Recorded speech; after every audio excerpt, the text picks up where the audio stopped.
Greetings and welcome to the 1-6 Scale Man proudly presents Collectors Lounge International. How you doing? I'm so glad that you guys are here.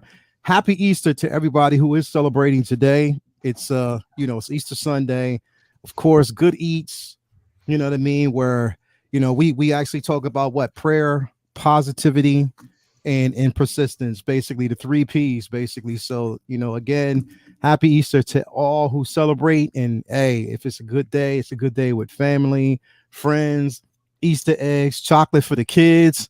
And I hope you got a good cleaning bill, because that chocolate for the kids, especially if they are under 5 years old, actually under 10 years old, it's incredibly complicated. So hopefully you got your cleaning bill, or you got your vacuum cleaner ready, and you ready to do some cleaning after the day, because it's going to be some crazy things happening. But anyway, welcome to everybody. Thank you for being here. It's going to be an incredible discussion. I welcome all. I can't wait to basically dive in, but I can't do it without an incredibly prestigious and amazing panel of individuals. We got one cat who's just a character himself. I mean, he creates some incredible imagery when it comes to his channel. Like he tends to like morph into different characters, and I love that about this guy. We have another one who's squeaky clean. He's so clean, like literally, I think his inner monologue is always clean as well. Sometimes, like, he's just super clean. Like, everything around him is clean. His shirts are clean. I think literally, like, his house, if you walk up to his house, it's full of like butt naked individuals walking outside, just cleaning everything, because he just doesn't trust them to have clothes on, because they just might get stuff on them when they come inside. So I think that's what it is. And then we got another cat. I mean, Killer Cam. Killer Cam is just Killer Cam. Like, he's just great beard, great fashion sense. He's the suave cat of the bunch. Killer Cam. Let's just bring everybody in here, man, because it just makes sense to bring everybody in here. What's going on, fellas? How y'all doing today? Hello. Oh, good, bro. What's going on? The butt naked butlers just left. The butt They were led by Michael Caine. They brought the Windex. It's all gone. They brought the Windex, came through, man, and they just cleaned everything, and they just left. You said, "Be gone, dismissed." You are dismissed for the day. Straight up, how y'all doing, man? Attention seeking geek, bro. How you doing, brother? How are you today, man? I'm good. I came with a polo shirt, which I understand is the new uniform. But I haven't worn a polo shirt for a while, so I went in my wardrobe, and this was the only one I had, and I looked like I should work at a swimming pool. Don't quite pull it off. That's clever. That's funny. You pulling it off. You were definitely pulling it off, man. Don't even trip. Legit, why I've got this as well. It's not even like I've got this for normal reasons. The only reason I got this is because I did a Los Pollos Hermanos staff member cosplay once upon a time, serving up chicken to the good people of Comic Con. So nice. Yes, man. That's one way of making a lot of friends, man. Yes, it is, brother. Or losing them. Hey, man. Good deeds. Good deeds, good people. Why not, man? It's good to be here. I'm one egg down and I'm ready to go. Hey, come on, man. So glad to have you here. Killer Cam, what's going on, brother? I know you're playing like double duty right now, because it's like you're in between homes. Like you're cooking, you're entertaining guests, and then you're here with us, man. What's going on with you, brother? You know what I never want to see again? Another boiled egg at this point. Okay? Because peeling those damn eggs at 10 o'clock p.m. for the next day is just not fun. It's just, and then my daughter's trying to help, and I'm like, okay, these eggs are getting cracked. I don't know what's going on here. Exactly. And you know what the problem with that is, bro? Is when you're doing it and you got to find the shells everywhere, bro. I'm like, the organization part of it, I didn't really think it through. So it is what it is. If somebody gets a crunchy egg, good luck, everybody. So we'll see how it goes. Definitely, man. Definitely. So yeah, man. Thank you for basically coming through, man. And you could be anywhere else doing everything else that you do today on Easter Sunday, but you decided to make sure that you're here, bro. So I appreciate that, man. Nah, man, no doubt, man. I love being here with you guys and discussing everything that happened through the week. Like Focus was saying, honestly, it's the funnest part of the week for all of us, honestly. Hell so, yeah. Because we get to unwind and just talk. It's unscripted. That's the thing. It's just always an unscripted conversation, and we can actually have it, and it's always fun. Focus, man. What's going on with you, brother, man? I mean, I swear, man, you talk about fashion sense. You always spreading the joy about fashion sense to everybody else. But come on, man. Look at the polo, bro. Man. I'm admiring your combination. I a lot of my friends make fun of me because I wear the t-shirt and beanie combo every now and then. They say your whole outfit's a contradiction. Like, you know, I like that, man. I'm feeling it. Yeah. So man, all good.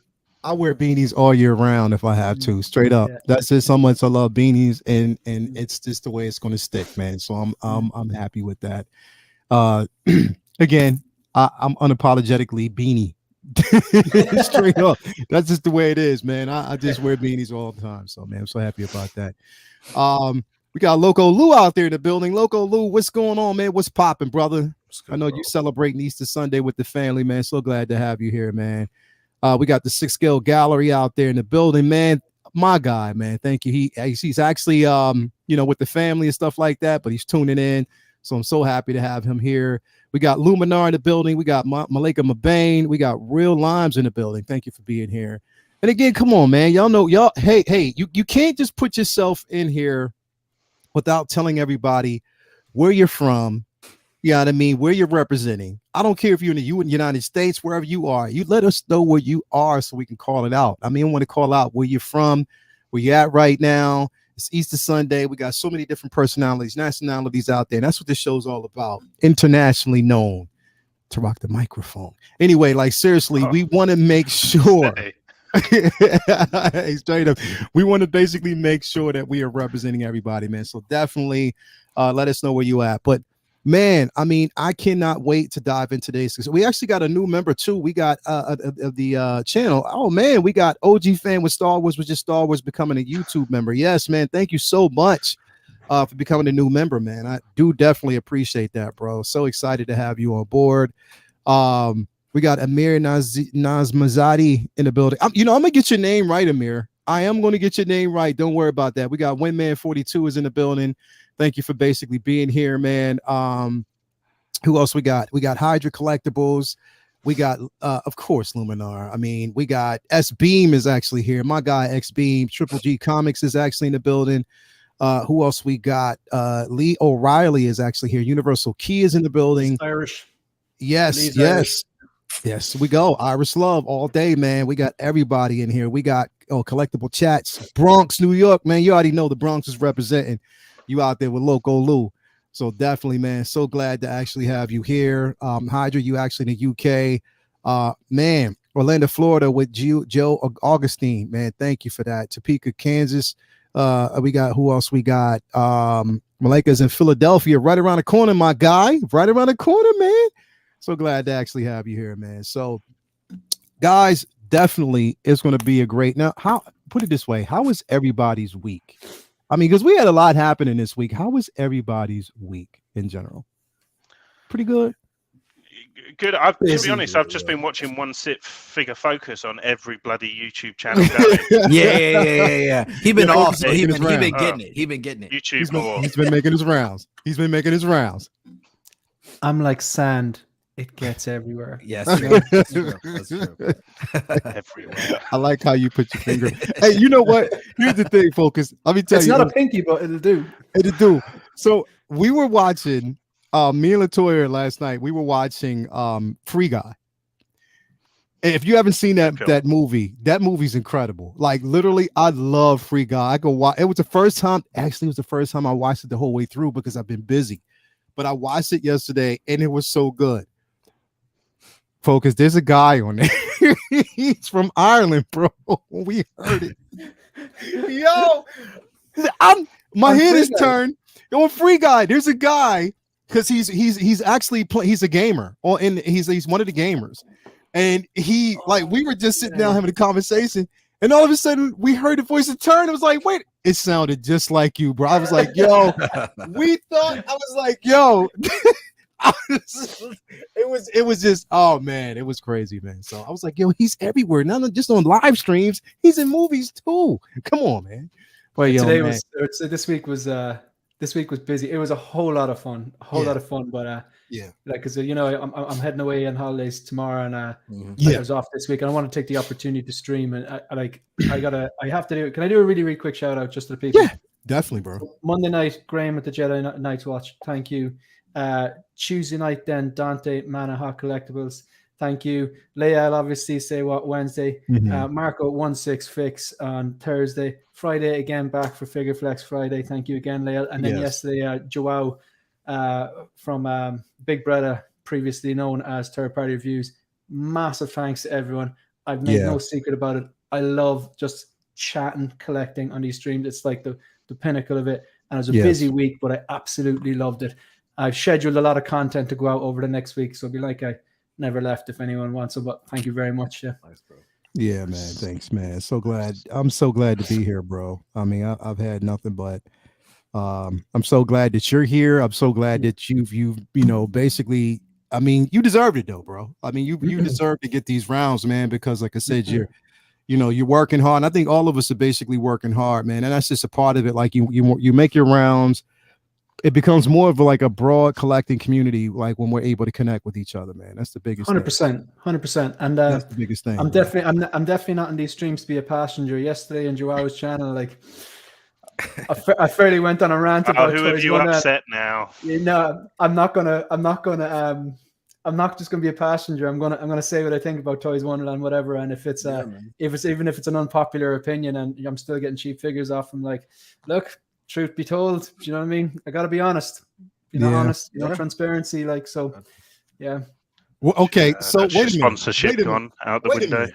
I missed that rant. So like the pick and prod, I mean, Cam, because Cam, what have you done? What did you do? Minds, what happened, bro? Like, what was the rant about? Tell us, man. There was no beef or anything like that. It was basically.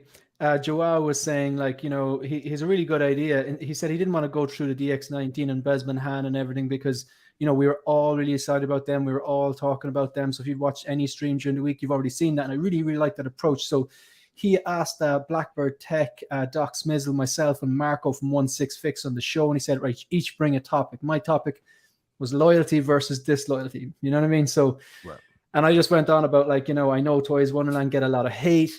And I just give several examples of how I use them to my advantage and how, I don't care if I don't need a customer service to like send me nice emails and hold my hand and tell me I'm great. And okay, thanks, sir. Your order will be with you, sir. I just need the product to my doorstep. And outlined why I feel like that and why, like, even though it definitely wasn't like a stamp of approval for them. Definitely not, because I outlined that their negatives as well. Like, but like, I'm not going to just join that bandwagon of ranting when, for me, 9 times out of 10, when I do the math, they work out cheaper, like, so, but at the same time saying it was a calculated risk, but like, it was, I just went on a rant about it and locked some of that stuff down, even though, like, I think a lot of people don't like Toys Wonderland, and again, I'm not loyal to them, I'm just saying. I'm a fan of them now. I'm a fan of them now, to be honest with you. For this, I mean, yeah, because I've been looking at figures on there, and there's ones that are sold out on other websites that I'm like, and they're not even selling them for more because they're sold out. They're selling them for cheaper, trying to get rid of them. So I'm like, please. I'm like, and you might mess up and end up getting more than what you bought. So I'm like, from what I've heard from others, so I'm like, I'm not even. Where's the bad part in that? I don't see where the. Here's the thing, bro. And this is what I discover. There's different strokes for different folks. You know what I mean? Everybody basically has their own experience. Am I a fan of the way they handle their customer service? No.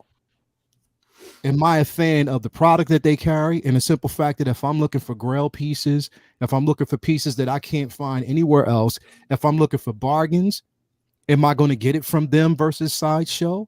Hell yes. Hell yes. Because even basically with the shipping, even with DHL shipping, I'm getting more of a bargain from them than I would get from any other company. So here's the thing. I find that these discussions, right, when it comes, especially when it comes to Toys Wonderland, it's always a ripple effect. We live in a world where everybody teams, they seem to like piggyback of an idea instead of having their own original feelings towards it. Fact. You know what I mean? Everybody piggybacks off of what the next person is saying about a company. And I'm like, listen, if you've had zero experience with this company, right? Because some people haven't, or they have, and they might have had a great experience, but it gets muted. Or again, you say certain things to appease the next individual. Speak from the heart and speak from your own honesty. People are tag teaming on one particular company, not looking at the simple fact that there are faulty companies out there that do the same thing. But right now, because there's representation with Toys Wonderland, and there may be certain individuals that aren't liked that represent Toys Wonderland, so then it becomes a tag team event. That's basically the way I see it. And I'm going to call it like that because I don't care what blowback I get. I can give two fucks about it. Sorry, excuse the expression, it is Sunday. I will take that back.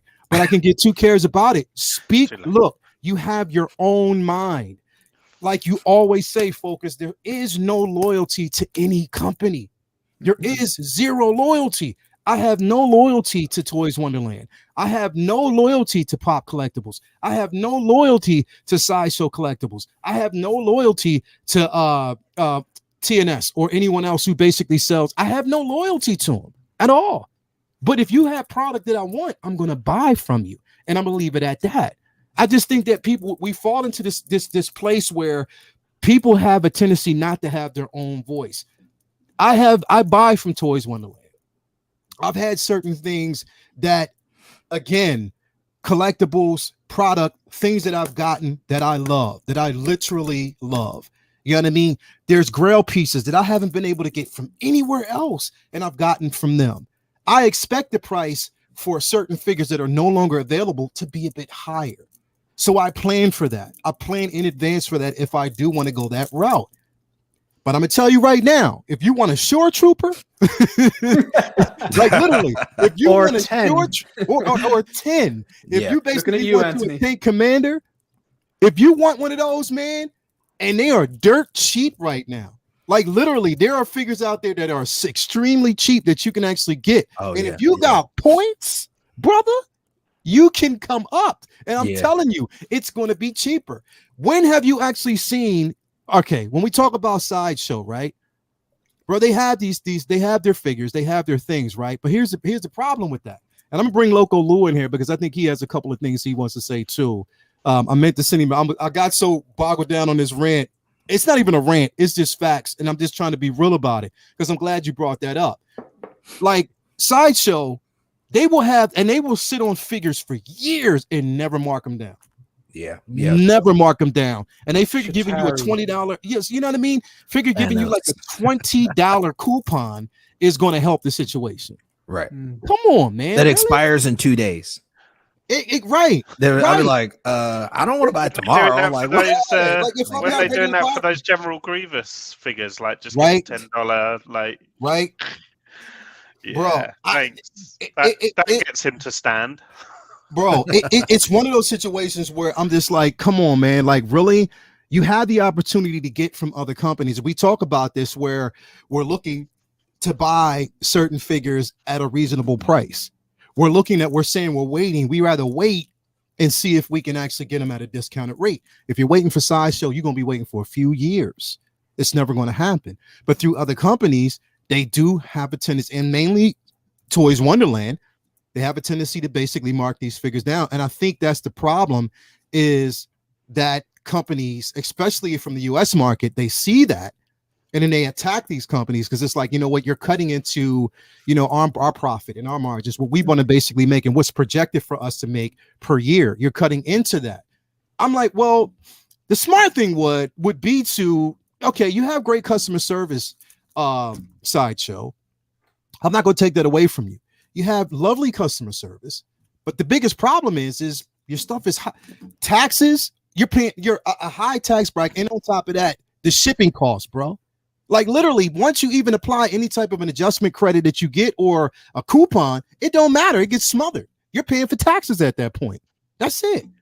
So again, companies like look, and it's not look. I can say so much about Sideshow because, you know, people know I could, but I don't, because I still basically shop from them. because I still think they got good product.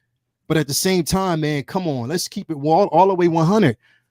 Toys Wonderland, like them or love them, I mean, love them or hate them, you can still get shit from them. And I may not agree with certain practices, but at the same time, like you always say, people have a tendency to have loyalty to certain companies when that company can give two shits about you.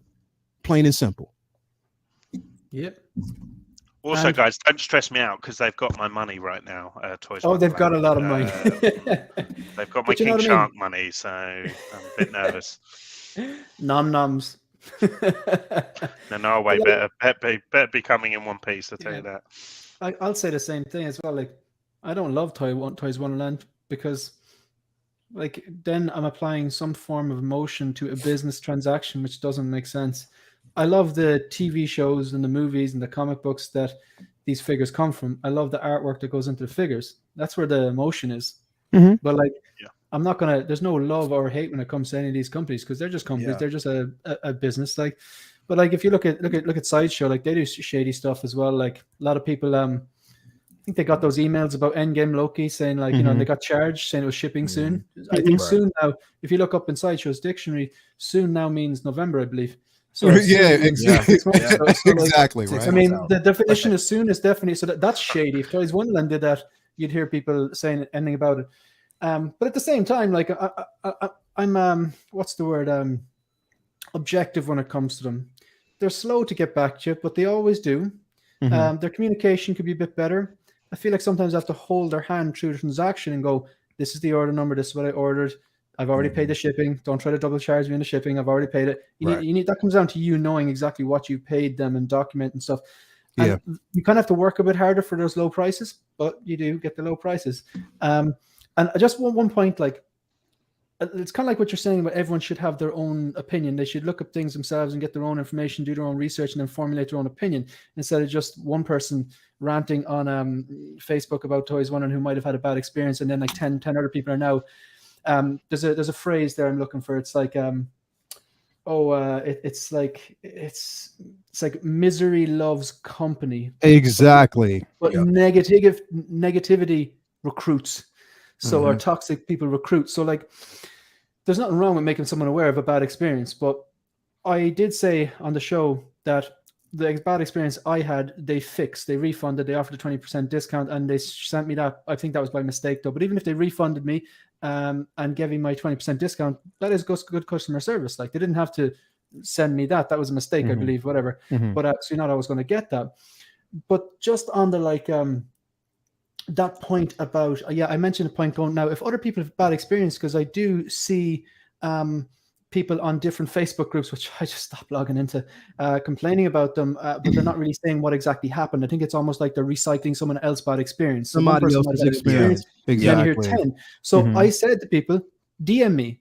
It's Instagram at 16figurefocus. Just hit that follow button first, and then DM me and tell me about your bad experience. Like, because then I'd be like, okay, it's nice to know these things.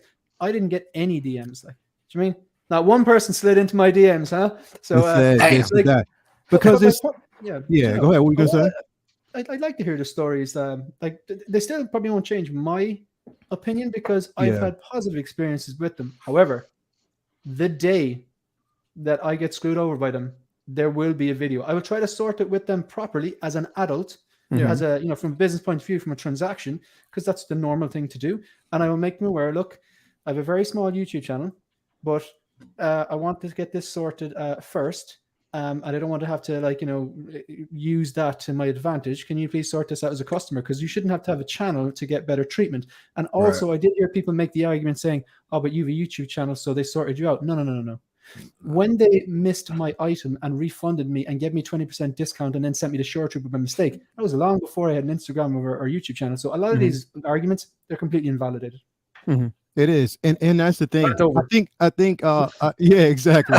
Whitman 42 16 scale, man. Some folks love drama, and usually the negative gets more press than the positive. Not everyone will pile on with positive experiences. You're true. They won't. And I think because of that, like, and I will basically specify that. I think here's the thing.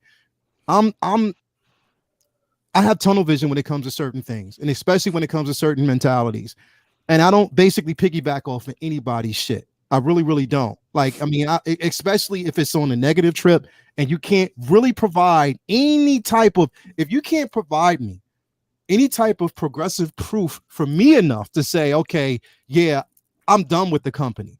I'm done with them. I've had my own experiences. I've had experiences with Sideshow. I've had experiences with Toys Wonderland. I've had experiences with, other companies that I've actually gotten things through. You know what I mean?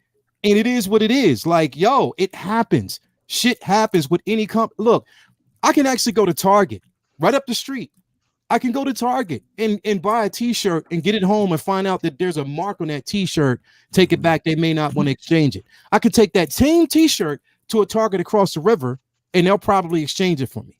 You know what I mean? Yeah. I bring it up this because basically things happen for reasons. Like with different companies, you can't expect everything to be at a level of perfection all the time because you yourself aren't perfect. And I'm pretty sure that people can look at you and say that they have negative experiences with you. And then that basically filters down. Plain and simple. So any company, it doesn't really matter. Look, again, no loyalty to them. And I'm not shielding for them because I've had some fucked up experiences with them. But at the same time, a lot of people won't hear it. They won't really hear too much about it. I've had some effed up experiences, triple effed up experiences with Sideshow. Certain things that people won't hear about, certain things you will. Certain things you will. You know what I mean? Dark side Anakin. Exactly. That dark side. I listen to you. That dark side Anakin. And I bring it up as a point because you yourself control your stock. You know what you're supposed to have in stock and what you don't. And I think that was a bullshit ass excuse. I think what it was is that they just it might have been, yes, limited quantity, but they knew that somebody else wanted it more or felt this like somebody else wanted it more and moved it there. You feel me? Yeah. So I don't buy that bullshit that they fed me, but at the same time, it's water under the bridge. I just have to continue elsewhere. And once it comes around, or if I decide to get it elsewhere, I will. But the thing is, okay, it was a bad experience, but I'm not going to, hang off of that the entire time. You know what I mean? So real quick, we got a $1.99 super chat from Carlos. Cancel Toys Wonderland Sideshow for life. That's cool. It's your experience. I mean, that's you know what I mean? That's you. And that's fine. Yeah, I mean, it is what it is. Me, myself, I have no loyalty to Sideshow. I have no loyalty to Toys Wonderland. If I can get product from them, I'll get it.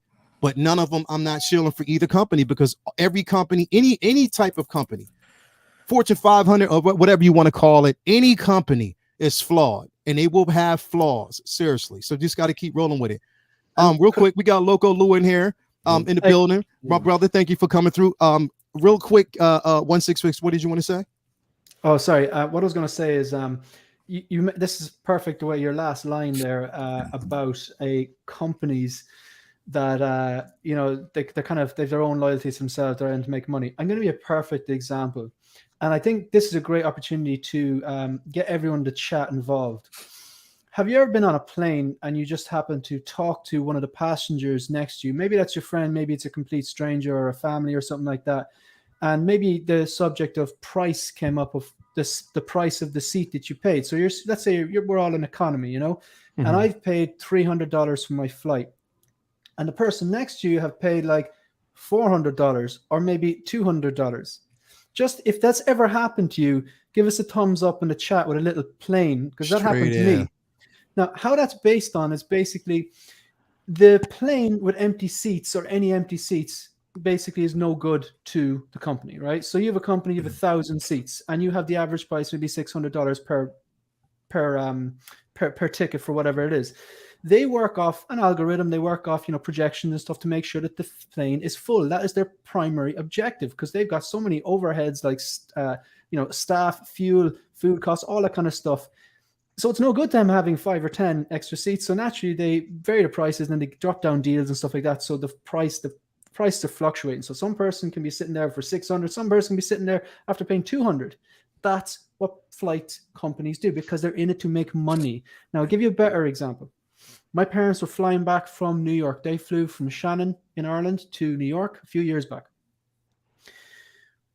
they got to the airport, and because they're an Irish couple, and because my dad is my dad, they arrived about 17 hours before the flight took off. It must be a father thing, you know. They get to the place anyway. Obviously, I'm saying that's obviously exaggeration, but they get to the I think they were flying back from New Jersey. They get to the airport. They get to the counter. They have already checked in online. Look at the passports, everything. They're already checked in online. Just want to lock that down. They are checking in online. They're flying home after their holiday. Mm-hmm. The person, when they're checking them in, because they just have to drop off their baggage. They have their check-in online. They're just dropping off their bags. The person looks at their passports, about to print out their boarding pass or whatever like that. And they said, "Oh, sorry, the flight's full." My father says, "No, sorry. Look, we flew over here. We've been on holidays. We're flying back now. I checked in online. He had some sort of a printout. He's very, very organized. They're there more than enough time, like, and they're just going to drop off their bags. Say, no, the flight's full." It turns out, you know, people in chat can probably see where this is going. It turns out that a lot of airlines will actually overbook flights by a certain margin percentage because they anticipate a certain amount of calculation. But on the days when there's no cancellations, some people don't get on the flight. They don't care. Now, they looked after them, and how they looked after them was, right, we're going to book you on the first flight the next morning. We're going to put you up in a hotel, give you a few $100s and like a voucher for that company. And that's great and all, but what happens if it was like your daughter's wedding the next day? Interview, whatever. So my point is, that's why you should have no loyalty to any company. Ever. So I agree. So look, it's a bit of a segue, but it's a bit on an off the beaten path, but it's back to, it's all about it's true. Making your money go further for you. It is. So did Toys Wonderland, did they run that flight? I'm confused. Or was it you know what? It was full of golden armor, Wonder Woman's, and they ended up in Leia's house. It is. Lou, you've been listening to this conversation, bro. Like, you've been listening to it, and the thing is, so it's you know, it's one of them things where, again, people have their own opinions, and the thing is, it's like this is what I'm looking at. People are so adamant about passing that energy, that aggressive energy, towards a company, or that frustration. They are so adamant about gathering a group of people to rally for the cause. Rally, you know what I mean? It's like to rally. So you can agree with them and say that. I get you. Yeah, like it's like, bro, I don't understand that. Why do you need so many people to justify your own reasoning? Like, I don't get that. I'll tell you, this is the culture now, because here's the thing. Everyone has a voice. Everyone needs to rally about something. Let's cancel this company. Let's cancel this individual. Let's do this. Let's make a mockery of this company or individual. And it's just a paddy wagon that everybody can go through. And you only can go through that more or less with people who think alike without having their own opinion first. So, like me, I'm a people person, but I'm me first. So I'm on the opposite side of the spectrum when it comes to canceling stuff like that. I don't like that. You know what I mean? I don't like canceling people. I let people have their voice. If they, they slip and fall, like for instance, Toys Wonderland had a slip and fall with me with Venom Pool. That's I have to buy another Venom Pool because the one that I got from them, they couldn't tell if it was broken or not, even though I showed them a video. So that right there, I had to take an L for. Right, I have to take the L for that. But I got my my Green Ranger from them, from Ace Toys, from them. I got my my third party Juggernaut from the Deadpool 2 movie, right? And they came in fine with no issues. So it was a manufacturing issue. The company portion is delegating how you're going to do this. You get what I'm saying? But when you're dealing with overseas, some people are more easier to deal with than others, but it was my personal experience. But I'm not gonna give them the crap. I've had 2 good deals out of 3. So does that put them at a fault? No. That can happen with any company. That can happen with any company. It's just you choose what you want to deal with. And if you had a couple of mishaps, it may happen in your benefit, it may not happen in your benefit. You just got taken the good with the bad with anything. So Sideshow is your way to go to be safe on customer service in case something does go wrong. You can use it. Or and some people like to manipulate it too. Like, oh, yo, this little thing cracked.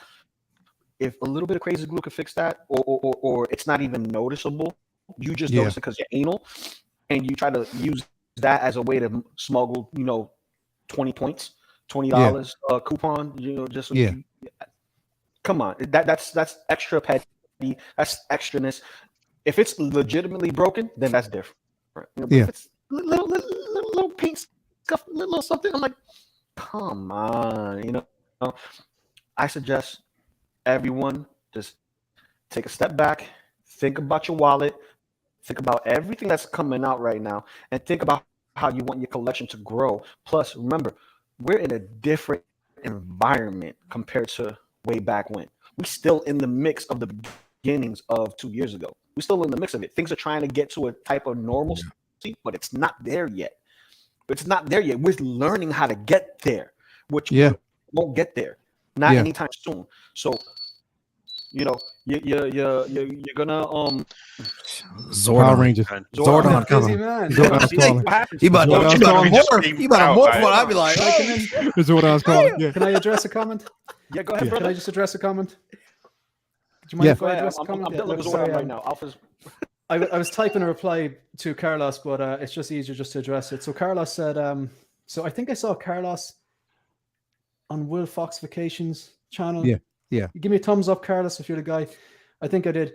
I've never spoke to you properly before, but it says, so what you're saying is they made it right. Bro, I can send you at least 5 Toys Wonderland stories where they effed me over. So are you saying that they messed you over and then you went back to them 4 more times? Because that doesn't make sense to me, man. Because if a company messes me over once, if they don't fix it, I'm not going back to them. So, like, I'm just wondering, like, you saying they messed you up 5 times? Is that like 5 times for the one item, or they messed you up once and then you still order 4 other items with them? Yeah, that doesn't make sense to me personally. Like, if a company messes me over once, I'm going to bring it to their attention. I'm going to get them to fix it. And if they don't fix it, I'm not going back to them. So maybe I'm not sure if that's just like a back and forth you had with them or what's the story. But yeah, let us know in the chat, Carlos, or even you can DM me on Instagram. We can chat, like, but that's your experience. So like, if he has a bad experience with them, yeah, I wouldn't. And that's fine. That's fine. That's fine. You had a bad experience with them. Again, the point is, if you've actually gone back 4 more times after the first bad experience, I mean, look, I can understand the first bad experience. Okay. I'll go back a second time just to see if it happens. If it happens again, I'm done. I'm done. I'm not going to basically spend my money more, often. Here's the thing. I've had experiences with them. I've had product with them. Even if the, like, I've gotten, figures 4 days before the actual due date. Like, literally. That's constant what happens to me. I've gotten figures 4 days from DHL, just basically using DHL before, I was supposed to receive it. So it was done in a timely manner. It was great. I've never had a problem with them on that level. I've had instances where figures have been delayed. I have instances where I've gotten the wrong figure, but again, sometimes even having the wrong figure has worked out in my favor. You know what I mean? Because I don't cry over spilled milk. Maybe it was meant for me not to have the figure that I wanted originally, especially if it was third party. So I'll just pass that off and get something else. You feel me? Yeah. So I'm not going to continue to cry over spilled milk, and I'm not going to have everybody rallying for my cause. You feel me? Yeah. I don't need that, bro. I don't need anybody else. I don't need a group of individuals, to get on different streams to talk about how bad a company is. I don't need that anymore, man, because it's just not one of the things that I live for. There's so much more out there, and I have to worry about what this person says or how this person feels and how they basically spend their money. If they choose to spend their money their own way, then let them spend their money. Plain and simple. What is wrong with that? Like, what is wrong with, look, I've had same situation, Giant Toys. I originally ordered I placed an order for the Ebony Mall. They canceled my order. Like, I placed it, it was available. They canceled my order and refunded my money because they said it wasn't in stock after it was sitting there and it looked like it was in stock. It went through the whole shipping process and everything, and they canceled the order. Okay, cool. Same thing happened with Sideshow. Just my thing is, things are happening. They happen with different companies, bro. Like, yeah. Again, like if you're holding loyalty to one company, you know what I mean? Just because basically like, okay, yes, I've had great experiences with this company, but this other it's like, yo, you're saying cancel this company or get rid of them. But there's 100 more individuals out there who love the company and get quality service from them and have money tied up into that company. Yeah. They're still waiting on figures. They're still waiting on certain things that haven't actually been released yet. And, you know, because they choose to go that route, bro. Yeah, like that's my thing, bro. But see, I think. Oh, sorry, yeah. Bro, go ahead. Every company that anyone's ever dealt with, there's never been a perfect company. You know what I'm saying? Yeah. So it's like either it's a person error or a system error that you're going to find regardless. You can sit here and I tried to make a golf reservation this morning, right, for tomorrow. Mm-hmm. I'm off tomorrow, so I was like, all right, cool, I'm gonna go golfing. They sat here and charged me twice, didn't make me a tee time. And then I had to call the system for them to make me a reservation, then try to charge me again a third time. And that's an error. But it's like, I'm still going to use the website probably. You know what I'm saying? Yeah. I still need to get a tea time, you know? Yeah. And you can sit here and we could go order Uber Eats. Yeah. Somebody probably going to mess your order up. Somebody exactly. Forget a sauce. Hey, the service is never good at McDonald's, but do I still eat their burgers? Damn yes. right. Damn right. Bro, that's what I'm saying. Service isn't good anywhere, bro. Like service isn't going to always be 100% everywhere. You call up customer service when you have to deal with your bills or if you deal with the phone. You might get one good person that's in perfect representation of the company's values. You might get another individual who just shits on that whole idea. You know what I mean? It just happens that way. And that's the same thing with different companies, bro. We can't sit up here and cry over spilled milk all the time when it comes to like constant talk about Toys Wonderland versus Sideshow versus TNS versus Giant Toys versus Pop Collectibles versus any other company that you Big Bad Toy Store, any other company that you actually go through. You're buying from these companies, let it be that, man. Like if you have your own personal choice, you have your own personal choice. But don't jump on everybody's streams crying about the shit, man. Because that shit to me is dead, bro. That's possible. You know what? One of the reasons why, and I'll just basically say that because I don't really care. I guess it's where I sit. I'm my own person. Me being my own person is one of the reasons why I'm not invited to certain streams, why I'm not on certain channels, why I'm not a part of certain people's groups, because they feel as though that I'm aligned with an individual who's aligned with this particular company. No, I stream with individuals who talk about toys. I stream with anybody who talks about collectibles. If we can keep it in the realm of collectibles, if we can keep it in the realm of collecting, nostalgia, all the stuff that we do, then I'm fine. I'll stream with anybody. But if you choose not to receive me just because you may have personal feelings with one individual, that's your problem. It's not mine, because I'm going to keep on with my merry way, do what I do, surround myself around positive individuals who can look at it and say, you know what, regardless, this is what we're here for. Not to talk about the drama, because there's too much of that bullshit going on outside of this realm, and I don't need it. So that's where I'm just going. We're not. It's not. That's what I'm saying, bro. I'm not trying to have that conversation, man. I'm not trying to do that, bro. It's dead to me. But again, people don't think I notice, but I notice. But do I care? No, because at the same time, you got to live with yourself at the end of the day. Yes. You do. Real quick, I gotta say this, Leo. Thank you for hooking me up as usual. You know, definitely, I love brother. You like always. I love everybody here in the chat. You know what I mean? ASG. You're a part of that too, man. I love you too, brother. You get that love too. You Thanks for confirming. I told you ASG was gonna stick, bro. ASG's he was like it was lazy. I remember when he first told me it was lazy. ASG. Nah. ASG. Listen. There you go. If I was to say your entire name, that's like me saying 1/6 scale man 2099. Oh man, I love you. You see how that is? Like yo, my G. You know what I mean? Okay. Guys. Right. Focus. We're gonna focus. Will we ask the chat what do they want us to talk about? Will we give them some options? Yeah. So anyone? I know the DX19's been talked about a lot. I know Luke's been talked about a lot. But like, what kind of topics will we throw out, and then we get the chat to decide? You want to do that? There's one thing I want to talk about. That's a lot of trust to put in them. One thing I do want to talk about. One thing I want to talk about, and we kind of talked about this behind the scenes. Okay. Now, people may feel as though this doesn't have a lot to do with collecting, but it does, especially going towards the future of collecting, especially for one particular IP. So we know within the past week, it is, well, actually, this has been going on for a couple of months now. All right.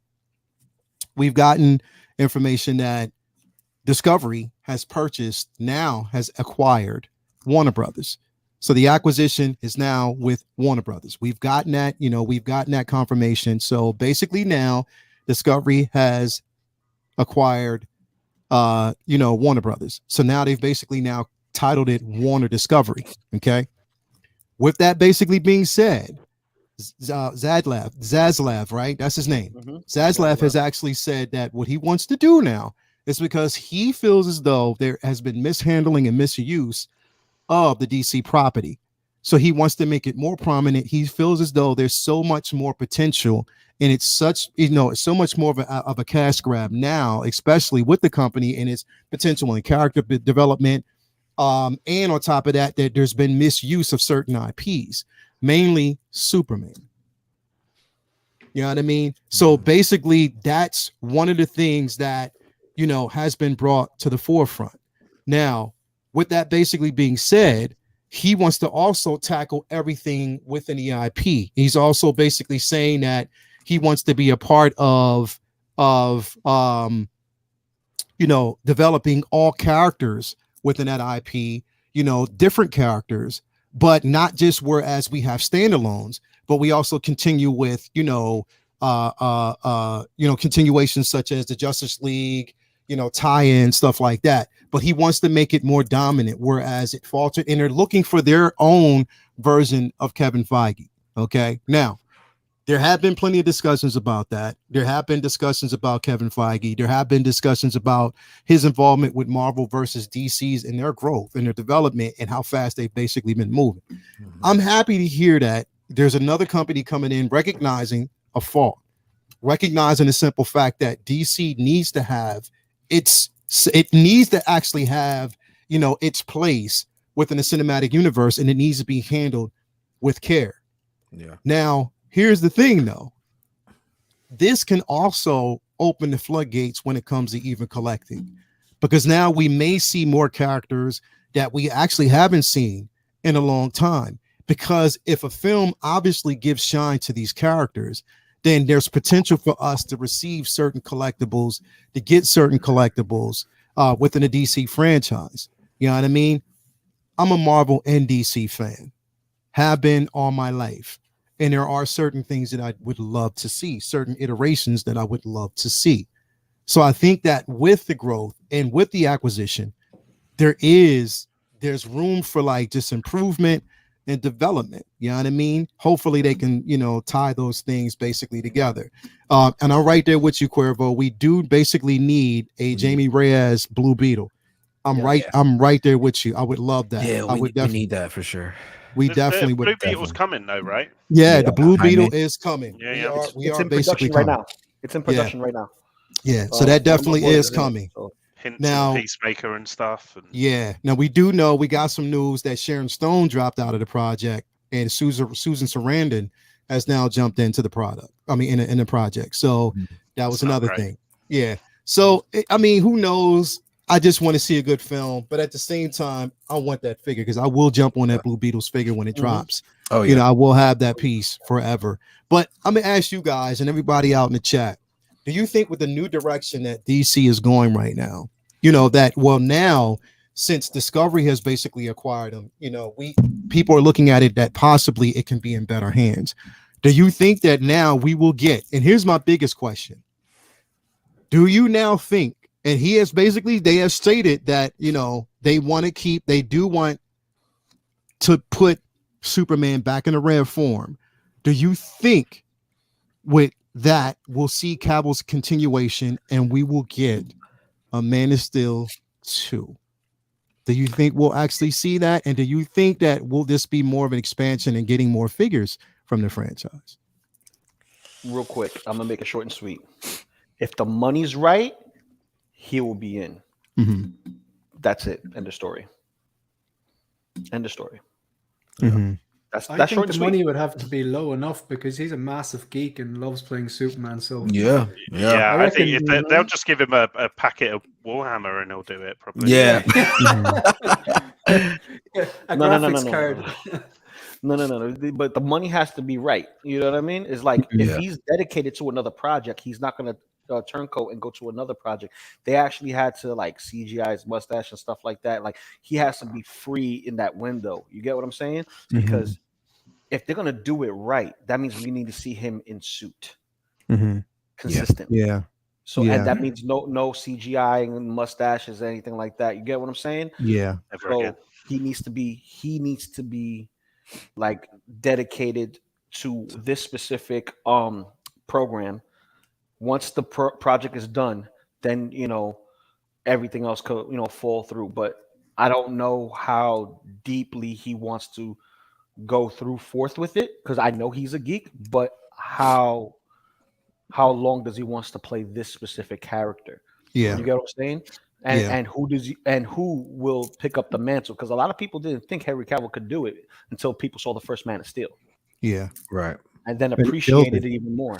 And appreciated it even more after BVS. Yeah. So yeah. And here's the thing, like with Cavill, bro, like he's already said that he's not done with the cape. Like he loves the Superman character. He loves it. And he's been sticking with this character for the longest time. And my thing is, I'm wondering, and here's the thing. I never want to say never, but I also don't want to bring hope where there is none. Yeah. I can say that the Justice League, Zack Snyder version, was a complete step up from what we actually got. And it had me super engaged. And where it could potentially go next was massive, bro. If we don't see that on film, it is a major missed opportunity, bro. Yeah. It is. But with saying that, I can also understand if it doesn't happen. Yeah, I can. Yeah, I feel like at this point it's very it's really foggy, like the whole entire outlook of the whole entire DC universe or multiverse, if you want to call it, because they've introduced so many variations of every character, and if they would have went the direction that MCU went, how they they had this predominant actor or actress playing this specific character in multi versions of shows or a series, then it would have made more sense, but now it's like we got to figure out, like, okay, which Superman is this, which Batman is this, which universe is he from, you know what I'm saying? So it's a lot more questions that are open-ended for us. But I love the Zack Snyder version, and I felt like they could have really capitalized on that, but we had to do a petition to get that to come out, Yeah. And it's like, and it came out great. So it's like, do they know what they're doing? Or hopefully they find someone that will know, exactly what direction they need to take it for the next step. So that's true. That's true. And that's what I'm saying. Like, that's why I feel that right now the conversation is, yes, people are saying, we want to see, another Justice League film done, right. We want to see a continuation. And it was like right there. It was so tangible. It was right there. It was there. They've opened it. We got a chance to see Darkseid. We got a chance to see a much more fleshed out storyline when it comes to Steppenwolf. Yeah. But the mismanagement of the DC universe is where it kind of made everything else kind of uncomfortable. Like, it was like, do I even want to see it now? Because of just the back and forth, everything with Ray Fisher. Shout out to Ray Fisher. Everything that actually happened with that. Is it even worth to say, again, we want to actually go down that road and continue on with it? Like, what do you think? You can see the mismanagement with the IP, and that's the because it's nothing's cohesive. They tried, but they didn't have the I'm gonna use this word because it makes sense. In every tribe, in every group of people, everyone gathers to a leader. Yeah. Right. Yeah. No one was taking the forefront saying, listen, I'm gonna be the tip of the arrow, but everyone needs to play their part. I need someone to be the bow that's gonna actually launch me. Who's going to be the string that holds everything tight knit? Who's going to be the feather in the back so that way I could glide through the air, which is going to cause the friction before I actually hit my target? And who has that forefront of the aim? You get what I'm saying? It works together in tangent. Like all of this has to flow together. It's like a circle. Right. It's like a circle. Right. I'm gonna go back to that. You know what I'm saying? Because here, everyone's strong individually, but cohesively, someone takes the lead. Look at that, my man. Oh, hey, man. bro. He asked me for a photo, so I thought I had a few minutes. There you go. There you go. My man. That is crazy, brilliant. Man. That is brilliant. Where was this, man? So this was at the premiere of was it Superman or Batman versus BVS? It might have been. I think it was Superman, and yeah, I filmed for my YouTube, and I got him to sign my Batman hat. Oh, that's cool. That's dope, bro. That's cool. Yeah, that's dope. Yeah, Definitely. but I hate Superman, so it was. He's like, yeah, get over here, take this picture. That's it. Really hate Superman. No, he as exquisite as you think he looks like on screen, and as perfect as his skin looks on screen in real life, my word, this man is a walking god. I wanted to lick his face. This is one man that could grow a beard, look manly, shave his beard, and still look manly. Wow. What a specimen, honestly. And I'm sure he says the same about me, but oh man. Bro, but but here's the thing. The thing about Henry Cavill is that he's one of us, bro. Like, he literally is one of us. He's like one of the biggest geeks out there, bro. And he loves the simple fact that, you know what I mean, the character has been placed in his hands and he wants to portray it well. I mean, here's the thing. Any one of us, here's the first thought. This is what we're all guilty of, bro. You can take that picture down now, by the way. Leave it. This is what we're all guilty of. Everybody's like, ASG, that's what's up. Here's what we're guilty of. We have the Multiverse of Madness dropping this May, coming up in a few weeks. Yeah. Heard about the film, we've seen trailers, we've seen advertisement, right? What's the first thing that everybody thought of when they saw this? When you see these trailers, when you see these films, and you hear the announcement of these films, what's the first thing you think about when you see it, when you get it? Cameos. For us, it's collectors, right? Yeah. I think it's like, how many figures are we gonna get? Toys, I do adore. But you're right. Cameos and collectibles. Yep. Cameos and collectibles. That's what we basically think about. Cameos and collectibles. What we can actually get from it, like what figures are they going to release? But then when we bounce around it, it's like, okay, we've been in this long enough to know that, okay, we may want this particular figure. We may not see that figure. Right. It may not get released. You know what I mean? Like, we have to actually go into it understanding that, okay, there's so many possibilities with Doctor Strange. What figures will we see? Like, if you think about that, what figures do you think we will actually see? I know everybody's saying, and there's rumor that there's going to be a, that we're going to see, what is his name? Tom Cruise as an iteration of Iron Man. Superior Iron Man? Yeah. It's Superior Iron Man, possibly, right? So would you want, would you want a Tom Cruise Iron Man figure in your collection? Focus, you go first. And I'm saying this, Focus, because you like Iron Man, bro. Do you remember when he was on Oprah? Do you remember when he was on Oprah and he was jumping on the couch proclaiming his love to Katie Holmes? Foolish. Yep. Just imagine him doing that in the suit. I'm sorry. It's like Tom Cruise. That was, do you know what that was? That was just like, he was an aging action hero who's like still playing these roles designed for 20-something-year-old men. And it's just like, I'm not relevant anymore. Gets his agent on it. And no one says no to Tom Cruise. So therefore, if he's on this, no, I have no interest in that figure. I'm Iron Man'd out. I have the Iron Mans I want. You are not going to collect me. I'm talking to you, Lael. I'm talking to you, Cam's collection. You are not going to be able to convince me to get that Mark V. I'm not going to try. Don't worry. No. I have 4. I have enough. I definitely don't need a Tom Cruise one. It's going to be the symbiote armor Iron Man. You're going to want it. I'm telling you. He's Iron Man. he's made some great films. I love Top Gun. Cheesy as it is, I love Top Gun. I love Minority Report. He's made some fantastic films. I just know I can't. I'm out of here. Good luck. Bye. I mean, no, I've no interest in this. No. Ooh, wow. Straight out, no. Zip. Yeah, that's the symbiont armor. That's the symbiont armor. Once you get this and you find out that the rest of this piece right here is removable and you could put actual Robert Downey Jr.'s head in it, everybody's gonna buy this and get all their Tony Stanks and put that in there because it's gonna fill out the empty void that's there. Loco. I teach science for a living. This guy is a Scientologist. He is a mockery to my entire career. No way. Wow. Yo, I'm sorry. I was waiting for it to go there. Billionaire Boys Club. Forget it, man. Real quick, we got a $9.99 super chat by Cuervo. Happy Easter Sunday, and thanks to Lael, an amazing panel for a fun time before brunch, man. Thank you for basically being here, buddy.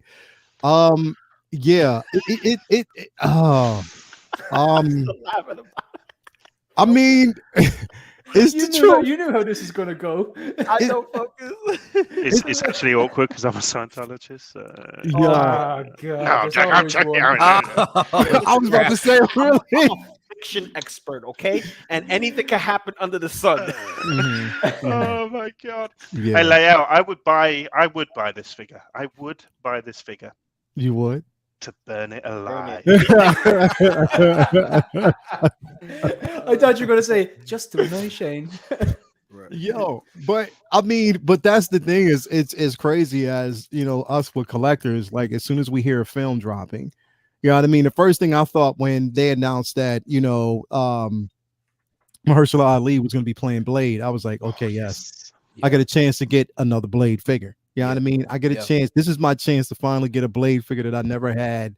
You know, I couldn't get my hands on the original iteration. Yeah. So I was so glad that, you know, once they made that announcement that, you know, okay, cool. That's the first thing that kind of popped in my head is that, oh yeah, I can kind of get my hands, you know what I mean, on this figure. I can actually have it in hand. I can love it and just move on from it. You know what I mean?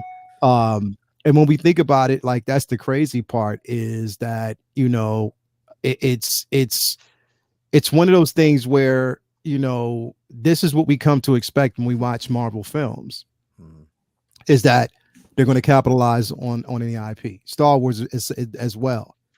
But you have seen very little love when it comes to DC, bro. Like very little love when it comes to their catalog. But they just haven't got a lot right. Exactly. You know, people don't want it because it's not been right for so long because it just like it doesn't make sense, I think. You know, and I can only imagine like how the actors, like, we're frustrated as fans, you know, as people that watch the movies and collect the comics, but like, can you imagine how the actors feel, you know, getting ready thinking like, oh man, I'm about to do this part, and the next thing you know, it's over, canceled. I mean, Cyborg was like essentially removed from that first cut. Like, you know, they removed the character was there in body, but they removed the character from the film. Period. You know, it was like a completely different version in that Snyder cut. Like, it's like I fell in love with Cyborg because of that Snyder cut. And your heart goes out to him because imagine how bad he felt. Like, nailing this role, probably like a role of a lifetime. Telling all his family, telling all his friends, getting psyched up. Maybe he read some of the comics, he got into it, and then it's like cut. He's like, I watched it, but I didn't see you in there. His mom watching, like, I didn't see. I see the toys on the shelves, but I don't see you in the movie. That's the thing, bro. Like, it's disrespectful is what it is. It is. It's blatantly disrespectful. Yeah. So basically, I feel like with Discovery now, with the acquisition, that hopefully, because the thing is, it's like also we go into this with a lot of skepticism because it's sort of like we've heard this all before. You know what I mean? Yeah. Like we've heard the same song and dance over and over again. Like when does it get to the point where we actually see things in motion? Like we see the hands exchange, but will we see progression? You know what I mean? Yeah. The more delayed this is, the better. Sorry, go on, Ben. You go. No, the problem I think is that when Disney acquired Marvel, they kind of it was a blank canvas still. I know that the Iron Man thing was kind of in motion and Incredible Hulk and stuff, but it was still a relatively kind of blank canvas, and they could build from the ground up. The problem is with DC is that it's such a mess, and as satisfying as it is, spoiler warning, end of Peacemaker, seeing who we saw. I won't say who it is, but it was satisfying and it was like great, but then it introduced a ton of other questions as to kind of when that is and how that all kind of gels together. Whereas Marvel has this like 15-20 year plan that is meticulously kind of planned and carried through, and everyone is signed to the contracts that is required for that, and it just works.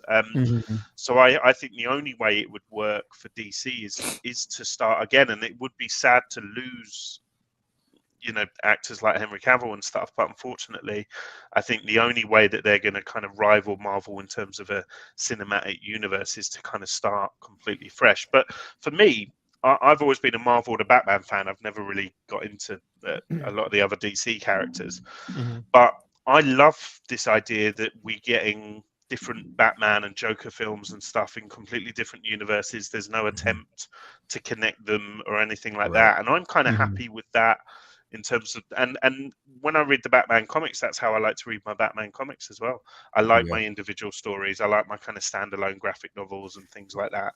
So I think they maybe should try a different tack rather than replicating something that is just so good. It would be very, very hard for them to come close, if you ask me. Yeah, 100% agree with that.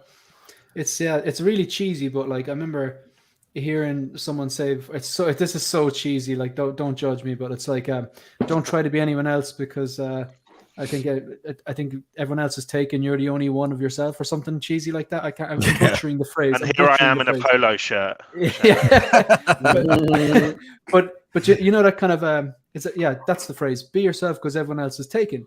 But DC need to do that. They shouldn't be looking over the fence at Marvel going, God, look at them, they've really hit it out of the park. MCU is Marvel Studios is pretty much the biggest studio in Hollywood at the moment, I believe, or something like that. So now they should go, right, we have good characters, we have great stories, we have great writers. How are we going to do this? Because if you think about it, right, I'm just going to name a few fantastic movies. 1989 Batman, Batman Returns, the Dark Knight trilogy, the Joaquin Phoenix Joker, the new Batman. They are not movies. They're not popcorn movies. They are films. They're pieces of art. Yeah.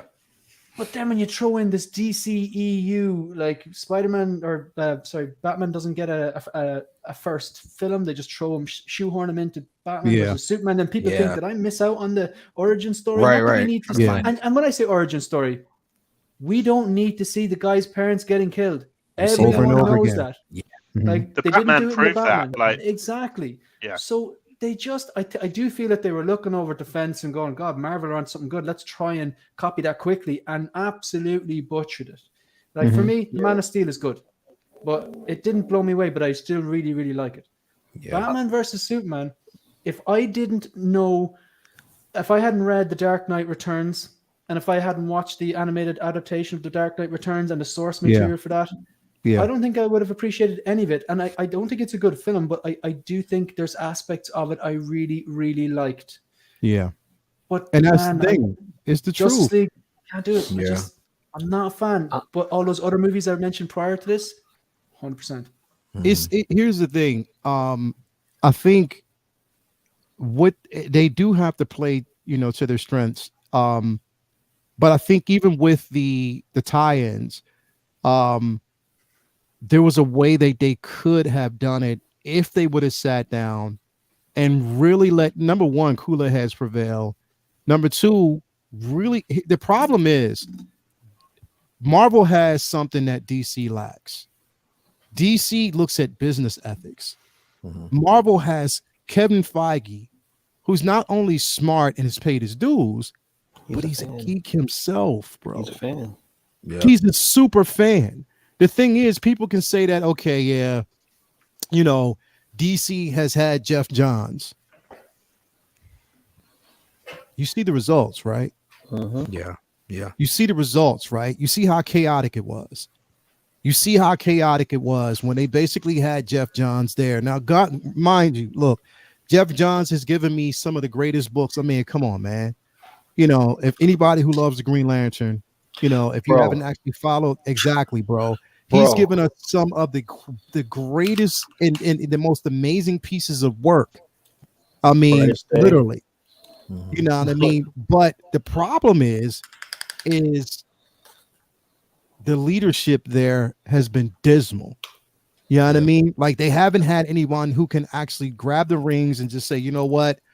This is what we need to do. Let's sit down. Let's really think about this. We see that Marvel has their own successes, but they've paid their dues. We don't need to jump into this automatically right off the bat. We just need to really focus. Yep. You just need to basically focus and sit there and just look.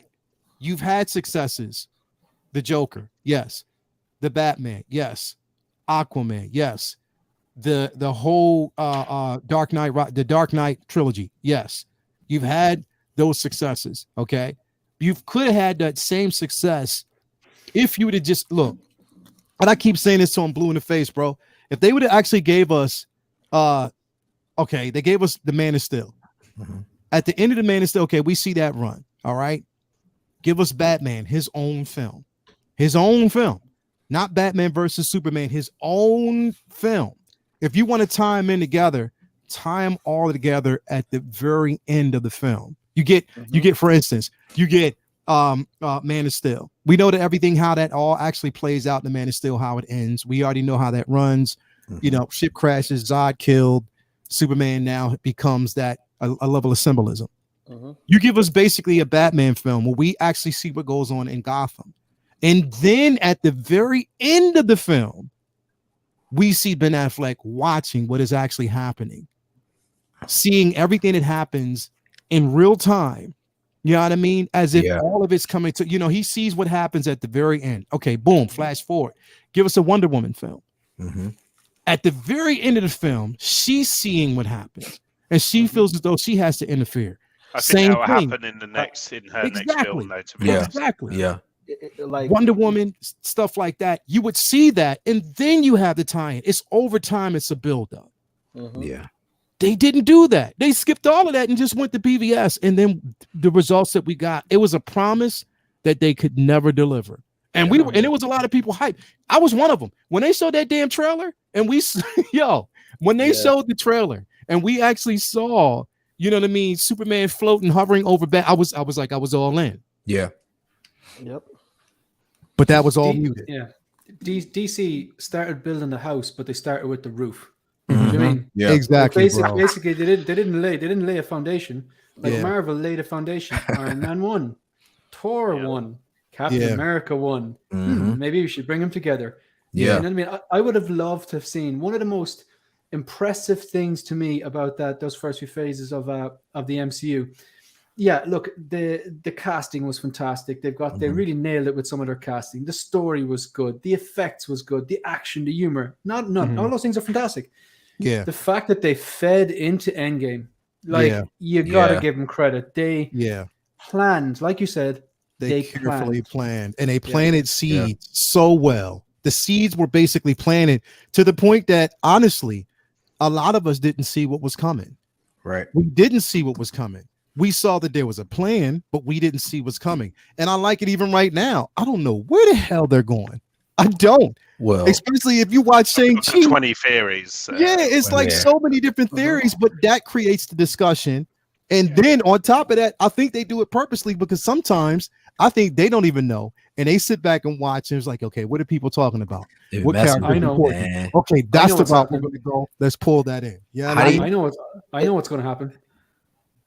Tom Cruise is going to show up, right? There's the first thing. And the second thing, Top Gun 2, because of the multiverse. Oh my God. Don't even talk about the MCU. God, no. The worst part is, well, how would y'all feel, or would y'all get this figure what if it wasn't Tom Cruise, right? So what if we got a variation of Monica Rambeau? That's Monica, bro. That's the rumor, isn't it? Yeah, I'd get it. That'd be dope because we got Miss Marvel coming out soon. Yeah. So some way they got to introduce her, and if you look at the costume, it's kind of close to her original costume that she had in the comic. Big facts. So if we get an iteration of her as either Marvel, or if we get an iteration of her as Captain Marvel, or an iteration of her as even Nova, I'd rock with it. Yeah. I'd rock with it. Yeah, I would definitely rock with it. It would be incredible. But see, the thing is, that's the beauty of this film.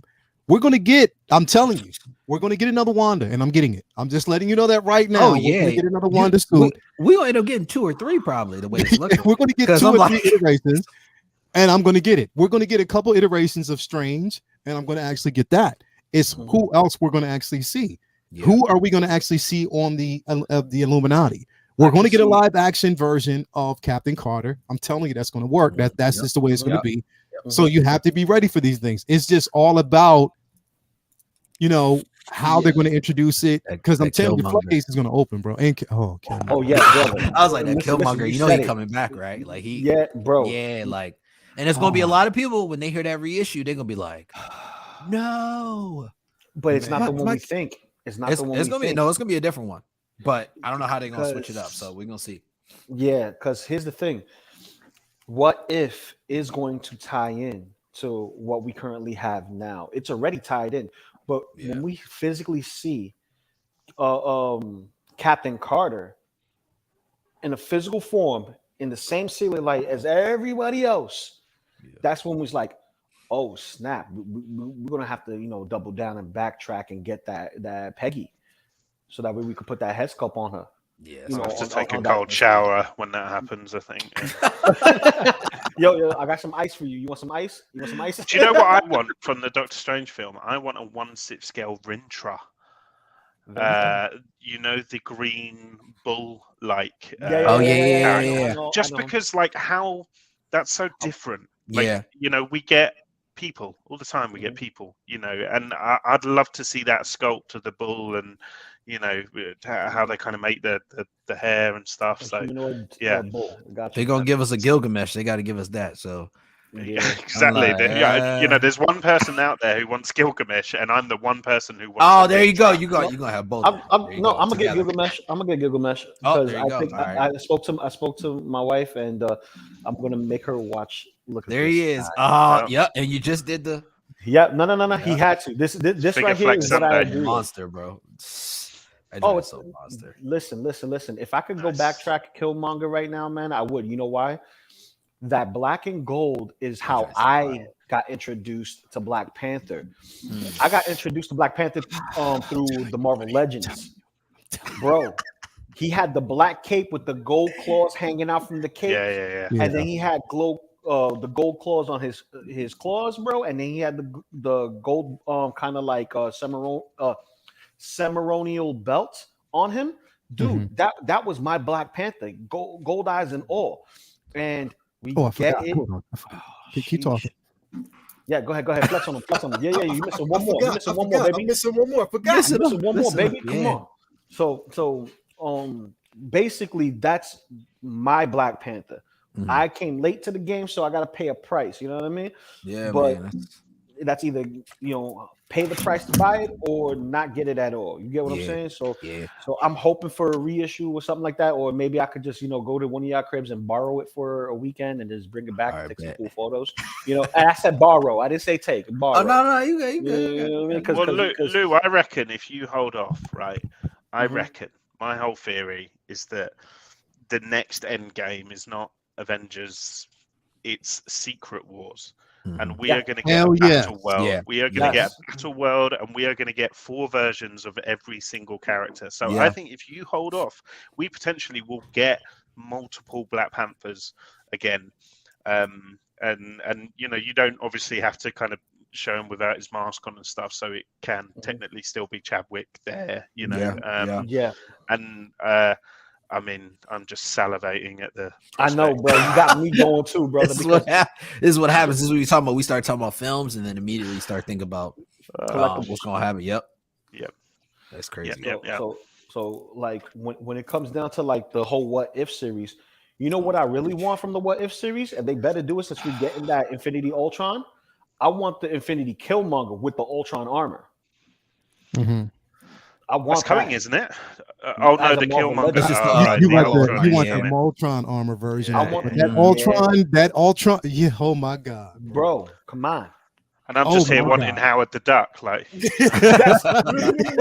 me a Howard the Duck. Hold on.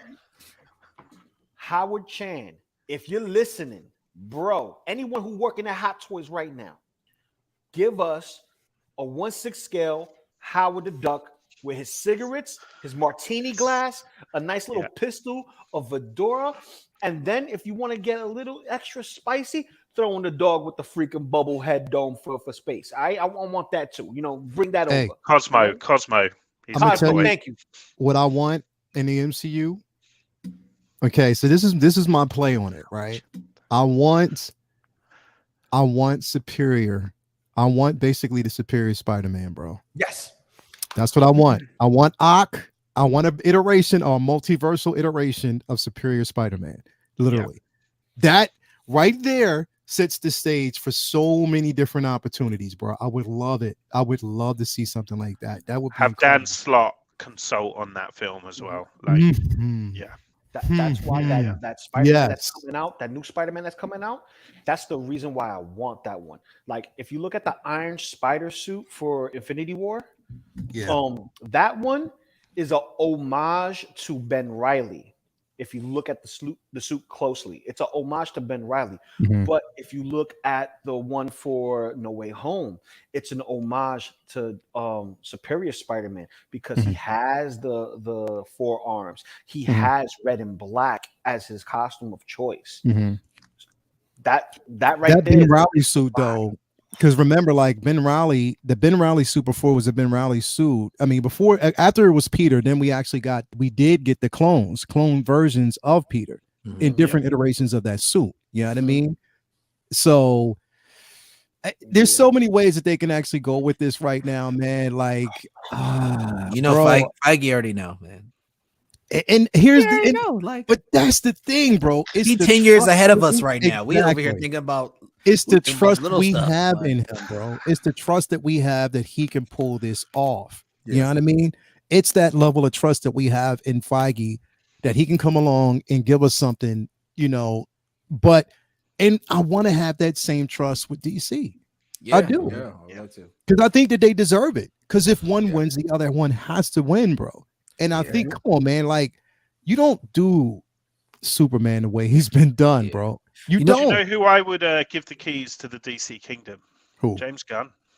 Because that's the Suicide Squad. Yeah, dark version. Now one of my favorite films of all time. Like, I have no shame in saying that. Like, that film completely kind of embodies what an adult comic book movie should be like. Like, silly, kind of using violence as slapstick, unapologetic kind of cameos and references to kind of obscure characters from the books, and it was just everything. And you know, the way that he's then carried that through to the Peacemaker series shows that he's kind of world building. He can world build, you know. He just gets it. He gets it, and he's a nerd, you know. He's one of us. I only finished watching Peacemaker during the week there, and I completely agree with you. I had no interest in the first Suicide Squad. I know you didn't say that, but I personally had no interest in the first Suicide Squad movie. But then I watched it. I thought it was awful, but the same, I didn't like the Justice League or the Low Fat League or whatever type of leagues they're doing. The low fat. You know, I can't believe it's not a league. I just know I watched them all. I gave them all a chance, but it wasn't for me. Hi. Hey, baby girl. What's going on? She's going to say her catchprase now. Oh, here we go. What's the catchphrase? Happy Easter! Happy Easter! Happy Easter to you too. It's Easter. We know. Yeah. Like share, comment, subscribe. Right. Yes. It's gonna go through the roof brilliant, now. yeah. It's gonna go through the roof. Thank you. She's not They wrong. can't ignore She's that. not They wrong. can't She's ignore not that. wrong at all. Yeah. Nope. Yeah, but see, the thing But, is, what I love about the Suicide Squad is the simple fact that they allow. Well, here's the thing, though. The trust was already there for him, and on top of that, we know that it is crazy how Marvel works. You fired a man, get rid of him because of an actual comment that was made on Twitter. Okay, so you fired him. Mm-hmm. DC, now mind you, Warner Brothers wasn't the only company that was bidding for him, bro. There were so many people trying to bring him in, and he went to Warner Brothers. They gave him literally, like you said, they literally gave him the keys to the kingdom. And he chose Suicide Squad. Yeah. And then when he picked the characters that he picked, we were like, okay, so all good. Right. Yeah. All right. It was crazy. I have faith in him because I already understand his catalog. If he gave us Guardians of the Galaxy, I know what he's going to do. And he delivered. And he delivered. He delivered, bro. Delivered. And I'm like, yeah, I'm happy about it. Yeah, because he brought those characters to life, but he also had like ASG was saying, he's very unapologetic about killing off characters as well. Yeah. You know what I'm saying? And I thought that was so great because it's just like the comic. Like there are people dying in the comic, but boom, they pop right back up. Exactly. We're going to see them the next issue probably. So I thought that was so cool about it though, that he was like, bro. The only part I didn't like is Zack Snyder, Martian Manhunter came out of nowhere and his ass talking about next time. What you mean? Yeah. We don't. It's too late. It's too late, bro. Yeah. I was like. Also, I'd be like, how long were you floated? Yeah, there? like, were you watching us? Weirdo. Were you watching us while we were fighting? Was this at the end of Justice League? Yes. No, I just not Justice League. This was the Zack Snyder's Zack Snyder's one. Yeah. But sorry, Zack Snyder's Justice League, the extended cut. Yeah. Yep. When the Martian Manhunter came down at the end, yeah. Yep. And now, if he used the phrase "next time," that has not worked out for actors in the past. No, that you just don't say next time. No, you don't get a next time. Never gonna see him again. Like that was. No, you won't be in 2 or 3 or the rest of them. Case in point. What's his name? This is my point. What's his name? Terrence Howard. Terrence Howard. Next time, baby. Never saw his ass again. That was it. I was Terrence Howard dropped, and that was it. There was nothing else. It was like a Fresh Prince. Aunt Viv got replaced, and no one said anything. We were just like, guys, that's not. Guys, Terrence Howard's going to come back in Secret Wars. I'm calling it now. And he's going to be superior Iron Man. But you know what? people that has been some of the speculations that in the multiverse of madness, there's going to be iterations in the multiverse that, you know what I mean? Some people even said there's a possibility that we might see Ben Affleck back as Daredevil iteration. I'm like, yo, please don't do that to me, man. Don't do that. You know what? Most importantly, don't do that to him. Don't even do that to my Farrell guy, comes bro. out of nowhere. Don't do whatever about him. He's fine. Oh man, he's a millionaire. Never miss. He'll be fine. I mean, like, oh. He's a millionaire. He's famous. He's got J-Lo. He'll be fine. Don't do it to us. Yeah. Because as soon as you start shoehorning cameos in for the sake of cameos, no. They did it right with Spider-Man No Way Home. It needs to serve the story. Like, yeah, exactly. Yeah. Just leave it. Let's walk away gracefully and say that there was never a discussion. You know what I mean? Just give us, because the thing is, you run the risk of, here's the thing. As much as I can't wait to see this film, don't just give us cameos for the sake of. You feel me? Yeah. Like, unless it's Howard the Duck, then he can go in there. Yeah. You really want a Howard the Duck film, right? Bloody love Howard the Duck. Bro, the internet's losing its mind. The internet's losing its mind. I would love to see a Brother Voodoo, bro. Like the internet's losing its mind. They're saying like, oh yeah, you know, we've heard like say you might, oh, Howard the Duck's in this one. I heard E.T.'s in it. I heard the entire cast of Cheers is in it. Like it's like the internet is losing its mind right now with who's in it. I think Killer Cam's in there. Loco Lou gets a shoe. I'm in there. Like, I'm throwing stuff in there. E.T.'s in Star Wars. Ninja Turtles in there. Ben could be Daredevil only if they bring back Coolio. The Coolio cameo. I thought she meant me for a second. I was like, you don't want to see me in that red latex. Nobody want to see that. Come on, he said latex. Come on, man. But spandex. He said latex. He went latex, spandex. So depends on the weather. I do want to. I want to do something really quick though, because this is going to be fun. I can't help it because no scripts, baby. No scripts, baby. This is how we do. This is how we do. He did such a good job the other day, and I just on this show, I just need him to do it just one more time. I just need him to do it one more time. I see what's coming. You see what's coming, right? I'm going to need you to do this one more time, brother. I'm sorry. You wanted it and you wanted the full discussion on it. So with that basically being said, you have to do this one more time. So with that basically being said, focus. I need you to tell everybody out there why they need this figure. Okay. I need you to tell everybody out there why they should actually have this figure really quick. Okay. You think you can do that for me? You think you can do that for me?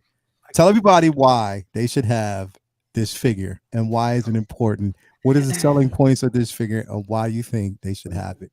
You did such a good job on Thursday. I just felt as though that we needed to actually have an encore presentation of what happened Friday night. I mean, on Thursday night. He's going to resurrect the dead just to kill it one more time. Go ahead, focus. First of all, I'm going to do this in the way that you make an impression. No, I'm not going to do that. I'm going to do it my regular man's voice. Man's voice? This is not a man's voice. Are you lowering your voice? I'm not lowering my voice. Basically, okay, if you're a Dark Knight fan, if you're a Batman fan, if you're a Christian Bale fan, and you want a version of the Dark Knight, this proper one, the one where he can actually, the one that's useful when he's actually driving the Batmobile, he can turn behind him so he doesn't run over Alfred. This is the suit that you actually want. This is the best 1/6 scale version that Hot Toys or any other company that I can see have done of this particular suit. It is true 1/6 scale style. It is the right height. Now, they've adjusted the mouth plates. The mouth plates, Christian Bale does silly faces. It is not Hot Toys' fault that they did a great job in emulating some of those silly faces. Put on the duck face. They need to see the duck face. The swap out mouth parts are accurate and screen accurate. They've changed the shape of the cowl to make it accurate. They have the height right. They have the carbon fiber texture that goes in that suit. It's not a straight matte black suit. You have the black, you have the bat symbol, and then you have those carbon fiber kind of gray gunmetal versions that go down through the suit. I had the DX202. It was basically a statue. You couldn't make it stand because its ankles were weak and eventually broke. You couldn't even move its arm because it was a thick rubber suit. The undersuit was basically useless. It was about as useful as a waterproof tea bag. You couldn't actually pose it properly. This comes with all the accessories apart from the backpack, which you could probably 3D print yourself or get it. You've got the sonar eyes. You've got the grapnel gun. You've got the sticky bomb gun. You've got the EMP gun. You have 2 batarangs, you have 2 explosive devices. Actually, that's 3 batarangs. You've got obviously the belt, you've got the kitchen sink, you've got the wardrobe. It's going to look great next to the bat pod. The cape. Hot Toys are not good at doing capes. It's very easy to get a custom cape. However, with this one, they have adjusted it. And if you have it sitting right here and you let it hang right with a small bit of manipulation, check out SSR, 6 scale reviews view on this. In the first 30 seconds, they have a museum character pose with this where they've manipulated the cape perfectly. And if that doesn't sell you on that figure, I don't know what will. Also, Dante's manipulated very well, did some great poses as well. My point is, this is the best 1/6 scale Batman from the Dark Knight with this upgraded suit that Lucius Fox provided. This is the way to go. It is better than the DX02. In my personal opinion, it's better than the DX12 or the Armory. This is the one. If you missed out on it, or you're like me, you sold the other version anticipating this, I don't think you'd be sorry. You probably need 2 of them. That's me done. I like it. I like it a lot. I can tell because you've just literally sold a lot of people actually, you sold me the other day because again, this wasn't one that I had an actual interest in because again, I have the Batman Begins version. I like that specifically, that suit specifically. Now I know because the cowl doesn't allow the neck to maneuver. He looks like he's just, have a crook in his neck and he just, is a mannequin type of situation. But I just like it because of the iteration that we got with the with the Timberland when it was introduced. And that's the only reason why. Suit. Yeah. The undersuit. Mm-hmm. They have, instead of having a rubber outer suit, they have like some sort of a neoprene, like a morph suit style thing. And they have the panels on the outside, which can actually move and flex. Now, I'm not sure how durable they will be because I don't have it in hand yet, but I just think they've done justice to it. Even I wouldn't now. The thing is, if you look at that, right, I would not pose the cape like that over the shoulder because it starts to gather a bit. This is not the cape for that. If you want to do that, you need to get a Jackson Zoo cape or something. See, I don't like the way it looks here because they're not putting it here. I think if you pleat it and have it right here and let it drape behind, it looks really, really well. Worst case scenario, you get a Jackson Zoo. I have one. But yeah, I think this looks really, really good. Bit of fussing with that cape to make it look good. But like I said, Dan and Dre, that SSO review, the first 30 seconds, watch the whole thing, like it, comment to it, subscribe to them. But that first 30 seconds, you'll be like, yeah, these guys know what they're doing. Yeah, this piece, it looks good. I'm definitely not going to take away from it. And even the head sculpt looks better. He just looks young. That's the only issue I have with it. It's not a perfect 10. It's about an 8. I'll be honest, it's about an 8. Trilogy figure, though. This is the thing. They labeled it as a trilogy figure. So it's basically The Dark Knight Returns and then, the last one. So you got, 2 films out of this one instead of the 3. But I get what they're trying to do. They threw in that younger head sculpt, which could be fitting for a Bruce Wayne from the first Batman. So there's your trilogy right there. So it kind of works, kind of don't. You can take that head sculpt and just put it on your Christian Bale Bruce Wayne figure, and you got basically the best of everything. I like the way they did the suit, but I wasn't going to get it. I told myself I wasn't going to get it. I was hoping to get, a BVS Batman, because I love the way his body works. But Focus, man, I don't know. I told you, bro. He got that best. He did the same thing with Cam too. Cam. Listen. Focus can sell condoms to a monk, bro. I swear. Listen. I'm obviously so biased when it comes to this figure, but look, I'm gonna just like the same way when I'm talking about some sort of a company, I'm gonna be objective here. The cape is not perfect. It is not perfect. If you fuss with it, you're going to get it to look as good, hopefully, as Dan and Dre did, or Dante did in his. He took amazing photos as well. I had a look at that. I really, really liked it. It's just about getting it in here and not over the side. The head sculpt, it's Christian Bale any day of the week. I am actually going to carry that head sculpt around when I get it. And I'm going to show it to random people. There'll be no cowl on it. There'll be no like bat symbols on it. Just a head. Who's that? Wait Who's a minute. that? Who's You're that? going to carry the head sculpt around. Yes. He's going to do this. He's going to do one of these. And I'm going to show it to people going, who's that? And they're going to go, that's Christian Bale. Who's that? I'm actually going, who's that? I'm going to record it. I'm going to record it and I'm going to put it up as like a YouTube short or something. Who's that? Who's that? Who's that? Yeah, there you go. Exactly. It's like, and I just want to see people know who it is, and they will absolutely. I think a good head sculpt is when you just have the head sculpt, nothing else, and people still know who it is. Full screen. I'm giving you full screen. Okay.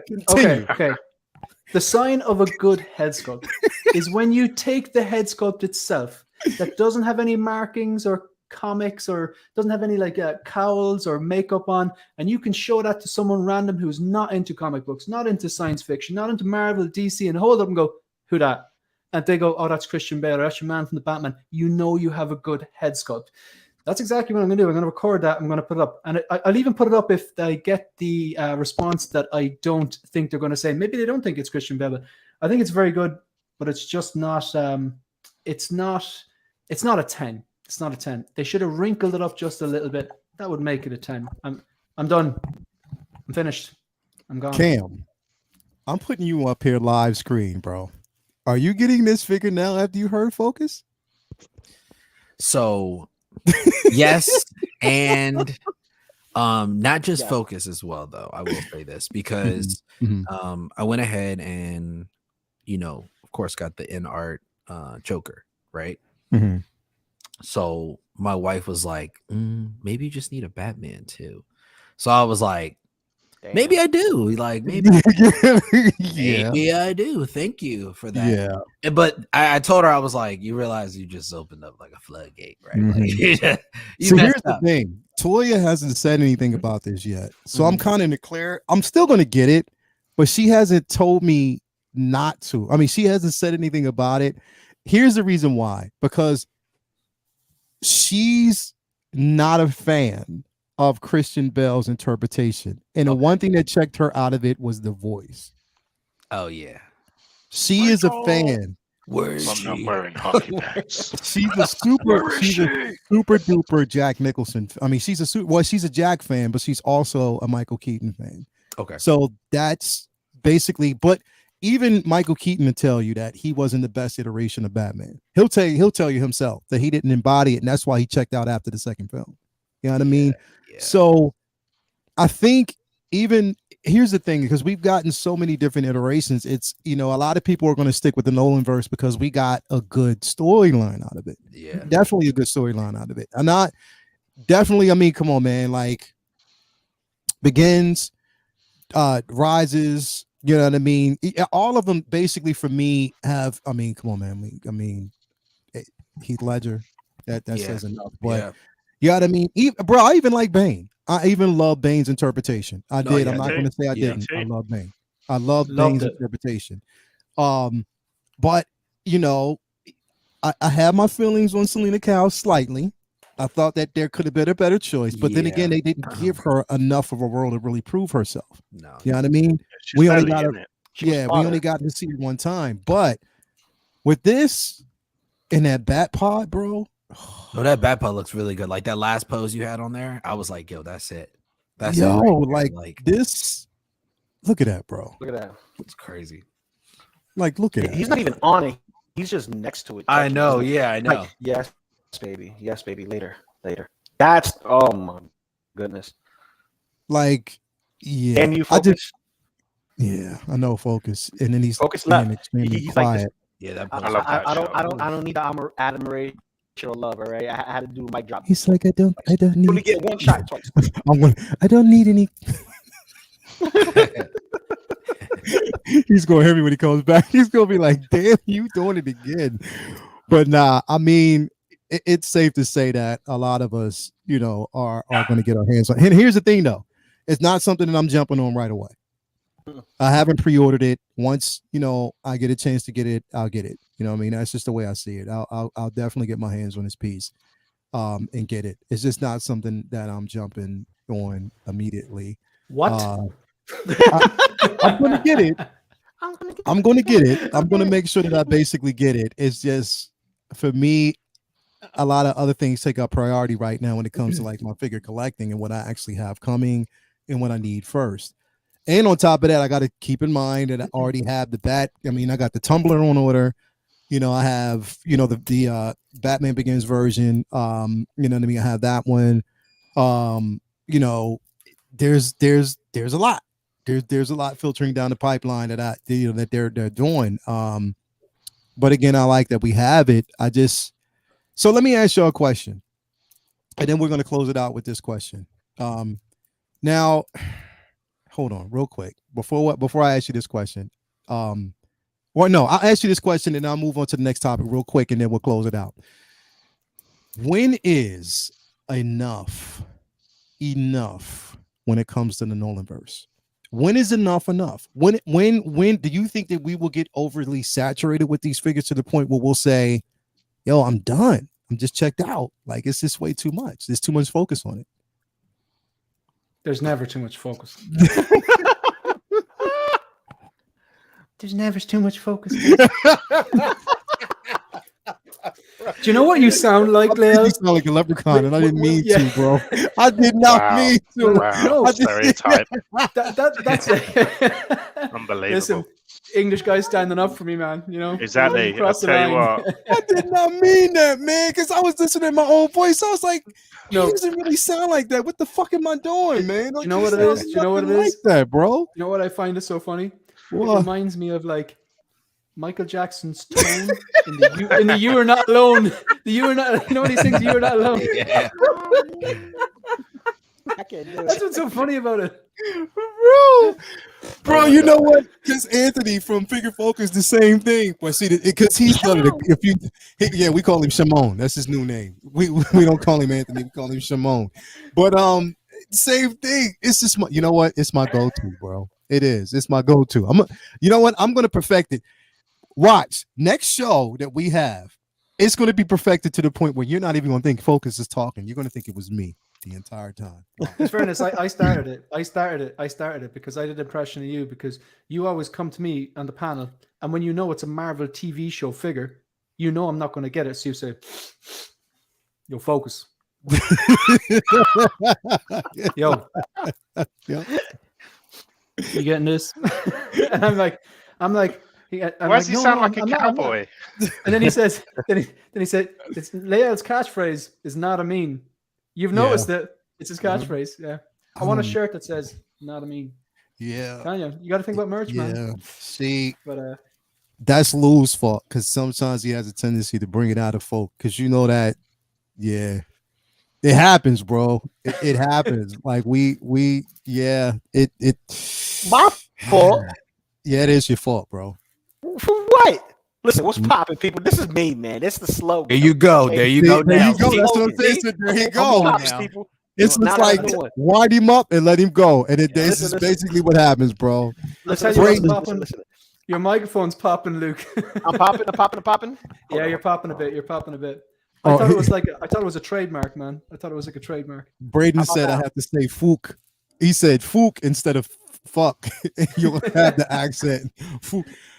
I'm working on it, man. I'm gonna work on it. I'm gonna definitely work on it. This is gonna take me some time. It's gonna take me a lot of time to get Ben because Ben, you know what? I have to get. Here's the thing: is because with Ben, it can't just be the tone. It can't just be the accent. It has to also be the level of sarcasm and the quips, the quick. It has to be like literally. You have to have the timing. That shit doesn't come easy for everybody, bro. It definitely doesn't. It doesn't come easy. It's very nasal, if you want to do me. Nasal, monotone. I sound like a Muppet or something. Yeah. So I want Focus's I want your enthusiasm for something else, bro. I want to see if I could get your same exact. It's Tom Cruise. I'm out of here. No, it's not Tom Cruise. I want your same enthusiasm for this guy, and then we're gonna leave it because, like I said, I know people are like, we talked about this way too many times, man. I want to move on, man. But I gotta show this some love, man, because look, I'm a fan. You already know I'm a fan, and I'm not saying that everybody has to get it, but damn it, I've been waiting for this figure for the longest time, and it's finally out. So somebody gonna give me some enthusiasm when it comes to this Luke Bestman, because I've wanted it for so long. The DX07, I didn't get a chance to get my hands on that piece. I had to get my hands on this one. So yes, the DX07 is immaculate. I do see that. It does come with more. Yes, I understand that. But this piece holds its own too. So damn it, show it some love, man. It has to be some love. Somebody out there got to be getting this, man. I can't be the only one, man. Just because it doesn't come with that dynamic bass and everything. I mean, come on, brother. Somebody has to get this piece with me, man. I can't be the only one, man. I've been waiting for this for the longest time, man. Show me some love, man. Come on, man. Somebody give me something. Yeah, 100%. I didn't get the DX07. And they're not the same figure. This is clearly the clean version. This is prior to, we'll say, okay, what's a good point? This is prior to hand getting cut off. Right? Yeah. And then DX07 is post hand getting cut off. So hence this is clean. And the other one is dirty and comes with a 2-pack. The DX07 comes with a 2-pack. That's fair enough. It comes with the battle damage version. It comes with diorama. This is not the DX07. So if Hot Toys reissued the DX07 half of the collecting community, probably the ones with the DX07, are going to go, "Oh, I can't believe reissues, more reissues." That's exactly what would happen. They didn't. They did this updated version. You can call it a soft reissue, maybe. It's just a clean version. It's a different version. It's not the same. This head sculpt is the best Mark Hamill original trilogy head sculpt that Hot Toys have produced before in 1/6 scale.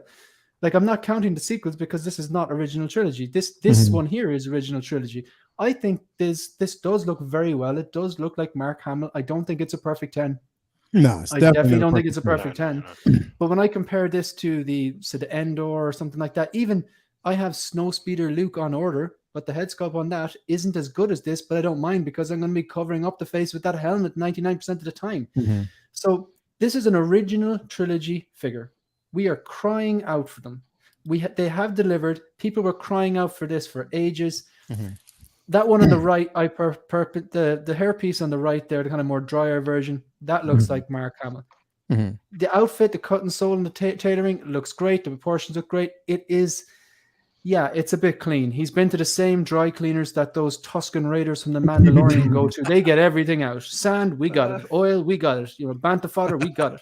But that base, personally on this one, I usually go for the deluxe. I was tempted by the Vader and the sliced Vader mask with the Luke Skywalker face inside it. I'm going to take the hit on that, and I'm going to go for the cheaper one here because that base, the other, what they call a Dagobah base, the way they've shoehorned in that hexagon stand with the Yoda. No, that's horrible, man. I'm sorry, that's not good. Save yourself the $60. Go 285 in this as opposed to 345 on the one with the two bases. I don't need that accessory bad enough. It's cool, but I'd rather the $60. Look, it's original trilogy. It's Luke Skywalker. He is the hero. The head sculpt is the best version we've seen so far. That base is beautiful.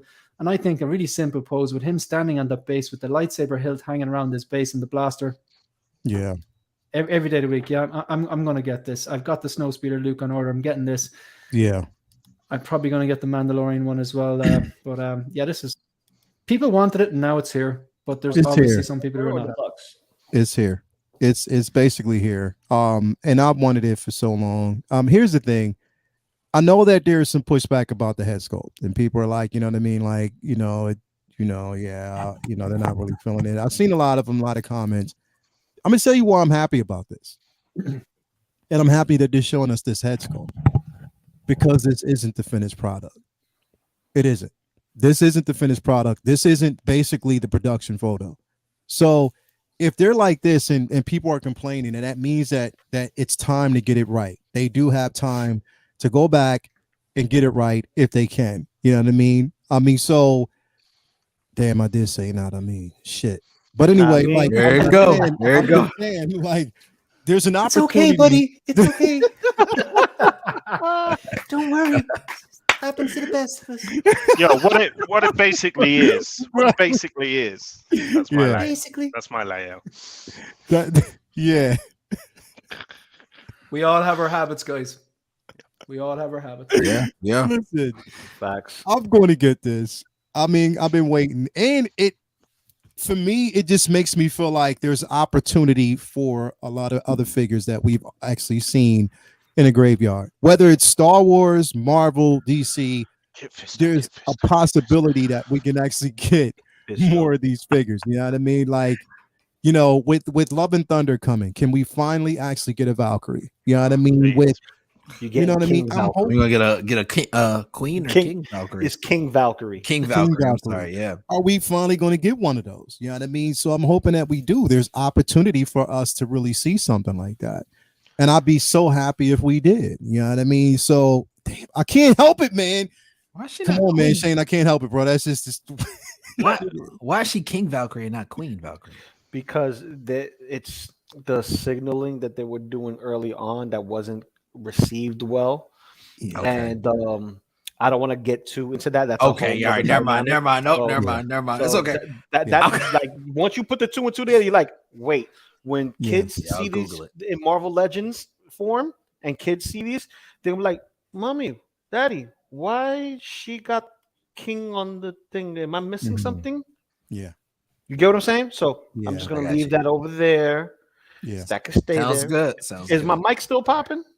No, it's a little better. It's better. It's better. It's definitely better. better. Oh, I'm sorry. That probably was when I put it on my daughter. She went and Look. just like absorbed all the energy in my Don't headset. blame her. Don't blame her for your. No, she's an energy sucker, bro. She sucks all the energy out of my laptop. Right now, my laptop's about to die.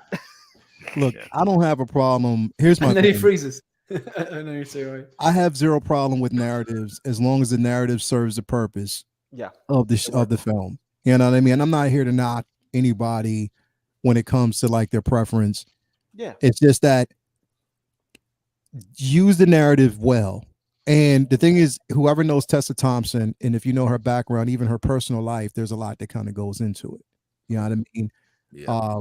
You know, she's open about. It doesn't even need to be a big deal. Like it doesn't. Like, yeah. Well, I was just confused because I was like, oh wait, why didn't they just? I didn't know there was like a whole thing behind it, but like, yeah, it definitely doesn't need to be a big deal. The important thing is we get Korg. Oh yeah. Yes. Are they going? And that's the thing. Are they going to basically give us a Korg, bro? Because they didn't get. They gave us. If you want it in the Black Series, or I mean the Legends, you can get it. But yeah, like you got to put them together though. You got to put them together. It's piece by piece. Yeah, you need Meek and you need Korg in a 2-pack because Meek with little bug body and a cybernetic, form with his blades. Oh yeah, that was wicked, bro. But then you gotta give us the dead body version where he's slumped over, like man, he's dead. Oh no. Leo, I want to weigh in on Luke, right? Yeah. So it's quite funny, like. Because I'm obviously only been in this game a couple of years, few years or whatever, and so I represent the babies of this collecting world, and been watching all the streams and stuff on Luke, and it's it's quite funny because everyone's moaning about reissues and things like that, but for new collectors, this is a dream come true because it's a second swing at the bat. It's an opportunity for us to have something that you already have. You guys already have or so it's just our opportunity. If people don't want it because for whatever reason, that's fine. But it's giving other people an opportunity. So I'm really happy. That being said, I've got to be careful because it's a big old rabbit hole, Star Wars. And I think I want to kind of have an original trilogy kind of shelf, but I really want to kind of pick those iconic looks, and for me, it's actually the Snowspeeder Luke that, for me, kind of that's my definitive Luke look, either that or Return of the Jedi. Yeah. So I would never dug this khaki number. So I'm glad y'all kind of brought this up. I want to again, I don't want to kind of streamline down this road too much, but I do want to actually bring that Snowspeeder Luke up real quick, because it's a better figure. It's a better figure. Yeah. I want to bring it up real quick because I even want to look at the head sculpt, and I want people's opinion on that head sculpt because, mind you, it's not the finished product, so we got to keep that in mind. The Snowspeeder version is not the finished product. If anything, it's the same head sculpt that we got from the Revenge and the Return of the Jedi and the Endor version of it's the same exact head sculpt. If you look at it here, it's that open mouth, isn't it? Yeah, it's that open mouth. I mean, it looks here. I mean, if I compare the two, I like it. But here's the thing. Now that we actually got this new DX version and we haven't gotten this yet, do you think, and we haven't seen the final production photos of this figure yet, do you think it's going to be a modified head sculpt? Yes. Yeah. Do you know what I think they're going to do? Be the same. You think it will be the same one? The CG probably closer to it. Yeah, definitely. Yeah. Yeah. Maybe the hair no longer. But... Yeah, I think they're capitalizing on the fact that they did CG Luke with the kind of Ken doll hair, and if they swap that out for the Bespin hair and the Dagobah hair, which is what they did, and maybe slightly different paint apps, I think they're going to put that in here with that hairpiece.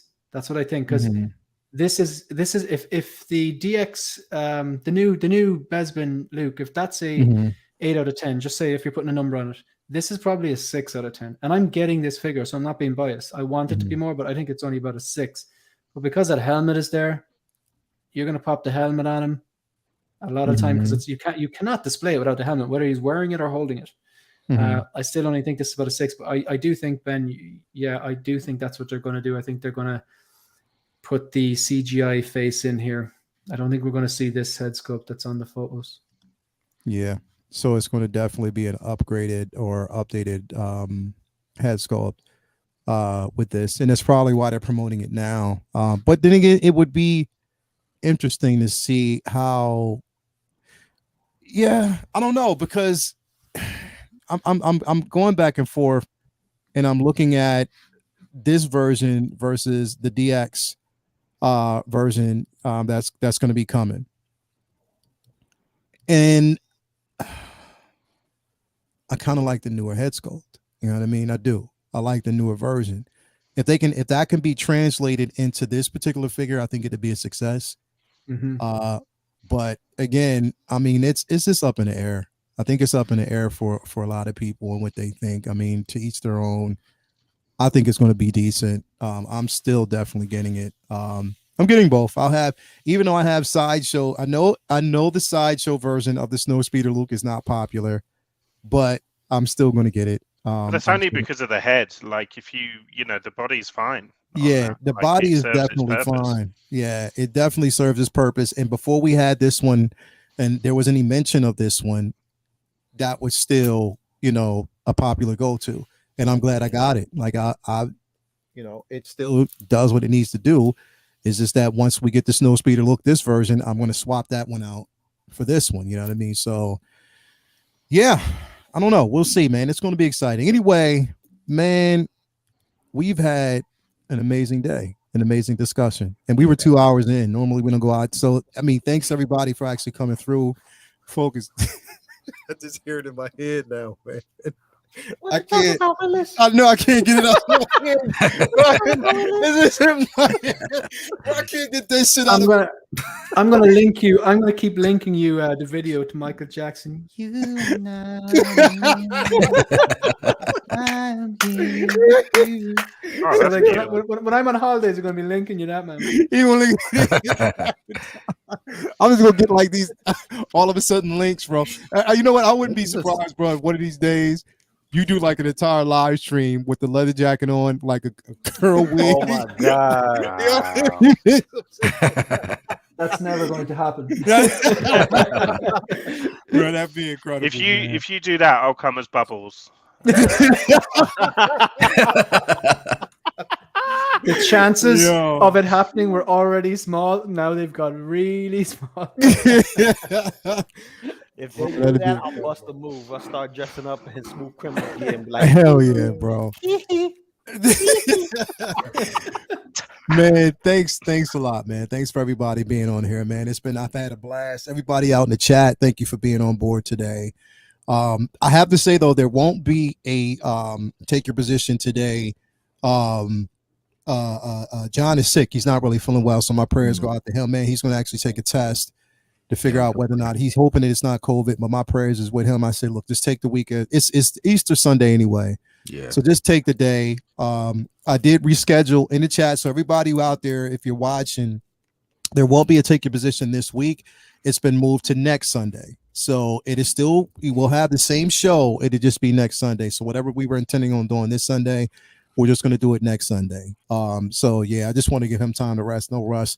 Plus he has to get up in the morning. I'd rather him just be 100%.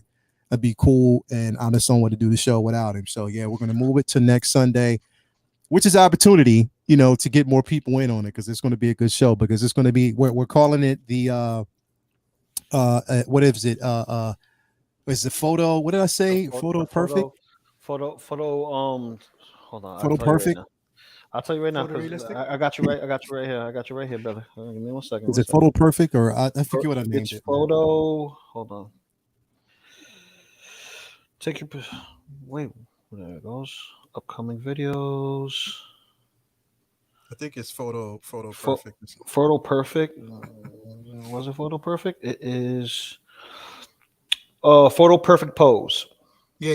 Picture perfect pose. Picture perfect pose. Picture perfect. Yeah, picture perfect. So yeah, definitely picture perfect. So yeah, we're gonna do the picture perfect. It'll be next Sunday.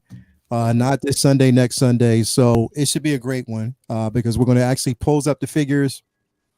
And when you pose them up, you got to take a picture, edit it, and then put it up.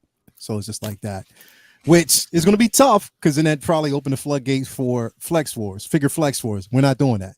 Oh, so Lou. I did a photo already. It's already up. I already posted one up this morning. I know because you tagged me in it. I know you tagged me in it. Yeah, I know. Anyway, but no, wait. Before we go, Focus, wasn't there a question you wanted to ask ASG? Was there? Remember? We were talking about that one photo that he put up on Flex Wars. We were trying. Wait. Which one was this now? I'm gonna find it. I'm gonna find it. Okay. The Nightmare Before Christmas one. Yeah, that's it. Yeah. Because I want to know, like, were they all figures? Did you take a photo of that and they were all figures? And I don't understand how you did it. Like, is it one of them a figure or are they all figures? And how'd you get the shadow? Like, I don't get it. That's the Mezco ones, right? The Jun Planning one. So I think it's like the Japanese version of the Diamond Select ones. So they're like 12-inch in scale, pretty much. But huge. Yeah, so they're all figures, and the floor that they're on is the floor that they were on. But I made them a PNG so that I could swap out the background for the background of a shot in the film.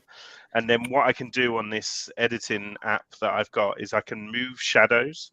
So I can position the shadow of the PNG. So I move the shadow to the side and put like an artificial light kind of in front of it before. And then I just put like a grain over everything and turn down saturation and all on my phone.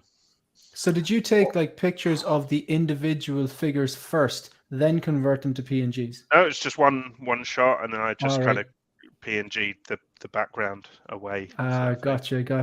No, because I was really impressed. I thought it was really. I couldn't tell if I was looking at a scene from. Is that the Nightmare Before Christmas? Yeah.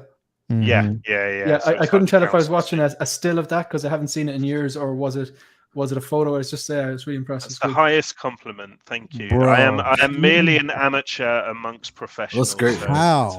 I don't understand. We are in the same boat.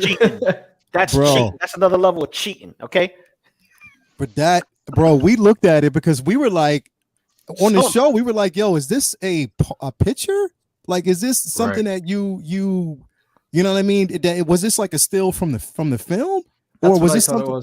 Bro, like this is not amateur work, bro. No. Like this right here to make it look this good and realistic. Like, come on, man. Like, nope. I'm not. You know what happened then? You know what happened? So, like, I turned to Lael and Loco and I said, "Oh my God, that's so beautiful." Thanks, MJ. You gotta give him a shout. I had to do it. Yo. Oh man, but nah, that shot was incredible, bro. Like, appreciate it, guys. Thank you. You really did your thing with that, man. Like, I was looking at it, but then you did explain it a little bit. I think you told because even Luminar was looking at it. But you know what? Luminar gets first go through everything. Like, she goes through every photo, and I'll see her name. I'm like, okay, she got to it first. Like, she got to it first. So, shout out to Luminar out there. Anyway, man, thanks. What's up? I said I can't comment on the photos. I don't want to throw any bones where I need to, but I will hit the like button. You get what I'm saying? I will hit the like button. I'm not gonna throw no bones because I got a couple of people trying to hit me up, behind the scenes. I'm like, listen. You leave your bone out of it. That's right. No. Because I don't want to be like Jack. Bone out of there. Missing an arm. I'm missing an arm and stuff. Be like this instead. You know what I mean? Yo. Anyway, thanks everybody for coming through, man. It's been a great show. It's an amazing show. Everybody out there celebrating Easter, enjoy the rest of your evening. Again, Take Your Position has been moved till next Sunday, so that won't be here. I think I was going to actually do an unboxing of this quarter scale Mando. I don't know. I might wait and do it later, just later on the week. It just depends on how the day goes, because I know we got a lot of stuff going. We got houses to visit, and then I'm supposed to be jumping on Will's show around 8, and then I have Justin's show around 9. So yeah, it's gonna be big though. But yeah, Thanks everybody for coming through, man. As always, everybody out in the chat, everybody on the panel. Attention, man. ASG, Ben, what you got coming up, man?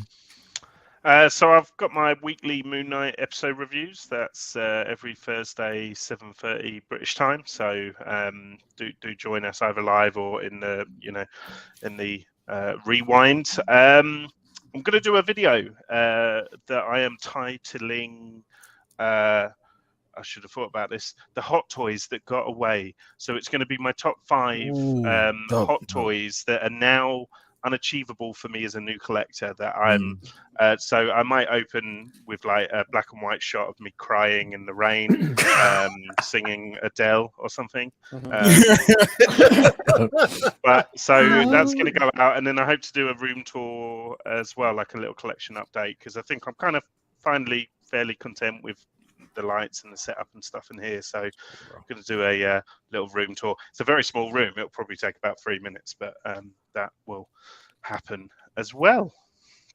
Nice, man. Man, come on, man. Bro, what's creative? Like, you bring such a creative like aura to this community, bro, with just the different, and like you really get in the costume, bro, and do these things. I'm like, yo, he does it. He don't just talk about it, he does it. And that's what I love. Bro, when are you gonna have a live show though?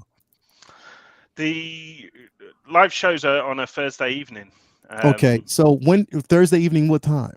7:30 British time. So what will that be, about 2:30? Maybe your time. 2:30 your time. That's all right. That's a morning. Yeah, it's awkward in the week, isn't it? 2:30 in the evening or 2:30 in the morning for us. 2:30 p.m. All right. 2:30 p.m. Okay. 2:30 p.m. Okay, cool. Wait, it's a p.m. for us? 2:30 p.m. on a Thursday. Yeah, because it's 7:30 for me now. We're in the future.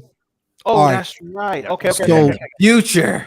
Not this Thursday. Mentally, guys. We're in the future, man. Not this Thursday, but the following Thursday. I want to jump on, bro. How's that? Okay. Yeah. That would be fun. Yeah, the following Thursday I'll jump on. Well, let's do it. Let's just book me in. I'll do it. Okay. And then we'll get focused in there too, because I know he's gonna. I'm just playing. No, it's but listen, an open house. It's all an open welcome. house. So definitely, man. I mean, you said open house. I'll kick your door now. Yeah, right. Straight up, man. Don't say that to Lou. You can be at your house tomorrow. Lou will be there. Straight up, man. Where's my plate? Right. So if anything, man, Attention Seeking Geek on IG and YouTube, make sure you do basically follow, subscribe, like all the content, because it's incredible, very creative. Thank you. Focus, man, Mr. Clean, aka Mr. Clean. What you got coming up, man? Well, basically, I'm on the hunt for another DX19. So,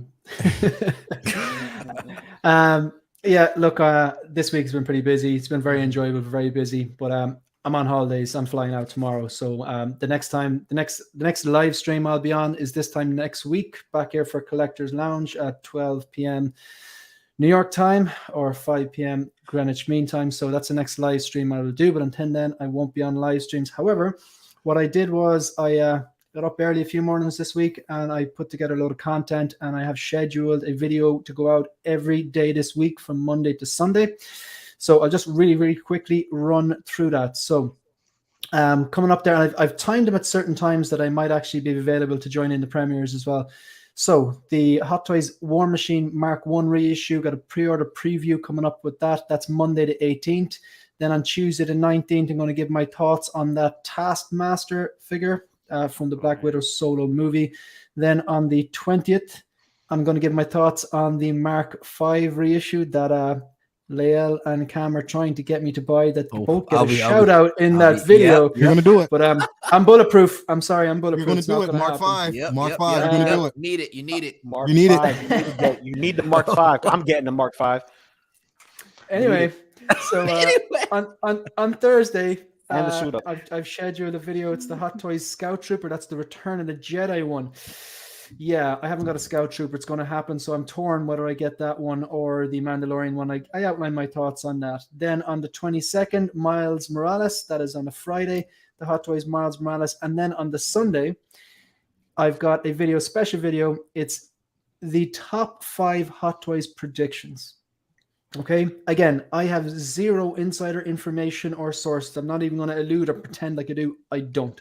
It's just speculation, just for a bit of fun, predictions. However, these 5 figures haven't been announced yet, and I'd be more surprised if they don't do these figures. So that would be put up as well. They're all there on my YouTube channel, 16Figure Focus on YouTube, or Instagram at 16Figure Focus. Yada mean. Yada mean. I thought it was not a mean. I thought it was like more, you know what I mean? Not a mean, but not a mean. Is this win man? Yeah, win man. Win man, bro. Anyway, thanks very much for having me, and appreciate it. Yeah, definitely, man. Thank you for being here as always, bro. Show wouldn't be where it is without you, man. So we do appreciate it, man. My man Loco, what you got coming up, bro? Since it's Easter, I'm gonna go back and show my family, watch Moon Knight again for like the 4th time. Like I just love that show, man.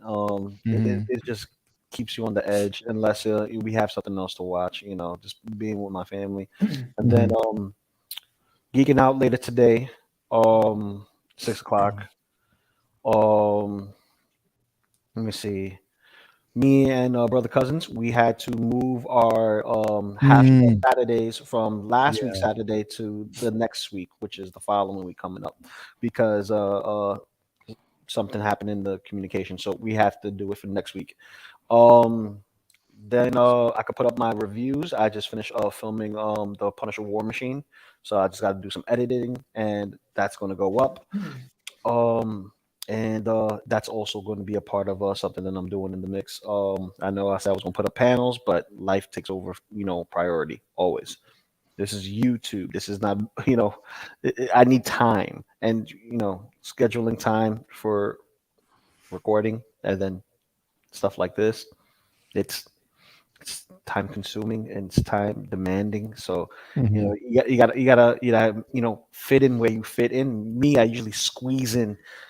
So that's what's going on. Then we got Figure Flex Friday with you. You already know, pose the Figure Flex Wars.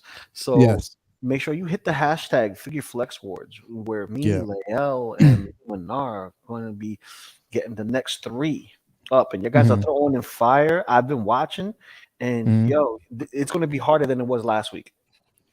Definitely. Like ASG. Right here, he's just giving you something he did on his phone. That's just going to show you the type of levels that we're going to be dealing with. So make sure you see that, Lael's 16L Man's channel, and wherever else, you'll see me. I'll probably be here next week. You could tag me in for next week.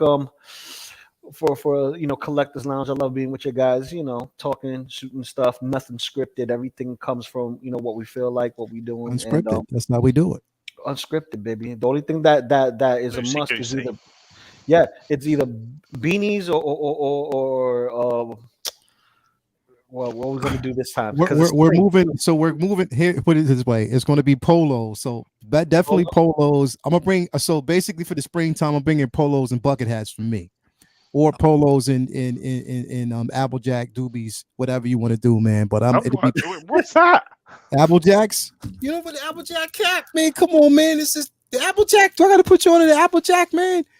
Show me that. We'll show what the Applejack hat. It's might call something different over there. Maybe it's basically like a truck hat. Yeah, it's like a what cap? I've got a top hat, like 18th century. Is it like a paddy cap, like a flat cap? It's like a call it dad caps too, dad hats. Yeah, you could call them like snapbacks. I'm like it's like I'm gonna wear snapbacks, so polos and snapbacks. Nice. Or we could do polos and Kangos. I'll show you. I'll bring it up. Come on. There is no way that I'm going to be able to pull off a Kango. I'm just vetoing that straight away. It's just not going to work. All words I've never heard before. I'll bring it up here. These are what we call Applejacks over here, bro. You see them? Those are cap. Flat cap. Flat blinders. Yeah, blinders. No Applejack, you know what I mean? Ooh, I like I that. got one of them. Yeah, ooh, that's fire. We're over here in New York. For the dancers, we call those locking hats because all the lockers rock those hats. The dance style, it goes with the attire. So they wear the knickers, the suspenders, and they rock that. I like them, but I look about 60 in it. I used to call it my granddad hat because my granddad used to wear those. I'd be like, I rock them all the time, bro. That's why I look like in it, granddad. I walk them all the time, man. We just call them paddy caps. What'd you call them? We call them paddy caps in Ireland. Like a lot of farmers would wear them, but then I think Peaky Blinders kind of make a resurgence now. Paddy caps, Definitely, man. Anyway, if you haven't already, man, follow Local Lou on IG and YouTube, man. Thank you for coming through as always, brother. Thank you. It's been a blast. My man, Killer Cam, brother. What you got coming up, man? What's going on, man? So I just want to say thank you guys so much, man, for having me on here and supporting. Thank you for Figure Focus and you guys shouting me out. Finally got to 50 subscribers right now. Now I'm on the road to 100, so hopefully the goal is in 2 weeks to get there, man. Like just pushing, trying to drop these reviews. Just dropped a review yesterday of the Thor Infinity War figure. Like I said, that editing boy, get it out of here. So next week I'll be dropping a review for the Captain America Infinity War figure. And I honestly might do an unboxing because we were talking about Toys Wonderland, but I just purchased the Black Widow from Endgame from Toys Wonderland. So that should be here this week. It was on there for $188, so I couldn't pass it up, bro. Hell yeah, bro. I was like, that's another deal. So there you go. I was like, and then they got Captain America 2012, the Endgame version for like $201 right now. So that's another deal then. Another deal. They got tons of deals on there, man. Like I can't pass it up at that price, especially when it's twice that amount on another website, So yeah. I think it's because the market's saturated, isn't it? Like, so they can afford to. Yeah, just knock it down, man. Which is great. And then they're also offering discounts on it too, which is like 15% off. So it's like it's crazy. So deals. If you can get the deal, get the deal, bro. Oh yeah, I've been using all that, and this is like only my like second figure ordering from Toys Wonderland. So I'm like, I gotta build these points up. Bro, you get those, here's the thing is when you get the points and you use them, you're going to get points back after you've purchased that figure. So you're going to actually get even more points added. So that's the beauty of actually doing it. So exactly. Yeah. So I'm excited. Hell, if you can look, I'm telling you, bro, I got that Shore Trooper I got for, I think it was $60, $69.99. And then for the Tank Commander, I actually got it for $50. You know what I mean? So yeah, with the points and it just made so much more sense, bro. Why not? Yeah, for sure. Yeah. Why not? Yeah. Definitely. So Cam, you're on like 59 at the moment, and there's 69 people in the chat. Yeah. So like if that means just by maths, some people in the chat aren't actually subscribed to Cam yet. So it's CAM''S. So it's Cam's collection. It's not just normal Cam's collection. You need that apostrophe. CAM''S collection. Sorry, some people maybe don't like plugging their own stuff. I'm not that person. I'm totally going to plug this. No, listen. CAM''S collection. Go over, click on that, click on the sub. Make sure you do and sub now. Great content, great unboxings, and just do it. Sub now. Everybody's watching. Anybody's going to watch for future reference will see this. Make sure you do basically sub. So anyway, man, appreciate everybody for basically being here. Everybody out in the chat. Again, if you haven't already subscribed to the 1/6 Scale Man YouTube channel, make sure you do. Great content such as this. Tomorrow we'll have Comic Book Talk with Friends, episode 3 of Moon Knight. Sorry about that. Yeah, episode 3 of Moon Knight. And then back here for Say What on Wednesday, Uncivilized Scoundrels on Thursday. Well, it's going to be Star Wars Talk, prepping everybody for Star Wars Celebration. And then back here with us, actually, no, Friday, basically we'll be here for, Figure Flex Friday, Flex Wars. So make sure you're here for that. And then on Sunday, back here for us for Collectors Lounge. And then also we will have Take Your Position. So thank you very much for being here, everybody out in the chat. Just give a couple shout outs to people who are out there right now. The channel members, shout out to you guys. As always, thank you for basically being a part of the channel. We got Peter Pacheco in the building. We got Luminar is actually in the building. Thank you for being here. We We got who else? Hugo Boss 5150. Thank you for basically being here. Two Ferns. Thank you for being here, man. Channel members as always. If you haven't already become a channel member, make sure you actually do subscribe and actually become a channel member. And also, we will be having a live. So there's going to actually be a live stream for members only. I'm doing a live stream for members only, and I'm going to actually do a live stream for members only, and that will be on Wednesday at 1 o'clock. So Wednesday at 1 o'clock, there will be a live stream for members only. So stay tuned for that. Big things to talk about, good discussions. So if you're a member, make sure that you actually tune in for that. Also, we're going to have also a members only, and I say that members only behind the scenes live stream will actually more so like a I want to say a chat with everybody where we can actually just have discussions one-on-one. If you actually want to jump in, if you want to be live with us, you can. It's sort of like a Zoom call in a sense, but it just basically be for like live members. You know, we get behind the scenes and we just have a chat, talk about figures, talk about releases, ideas for even the show. So make sure you do that. So again, 1 o'clock on Wednesday, there will be a behind the scene live stream for members only. So yes, important. A lot of things happening, things coming up. So you want to actually stay tuned for that.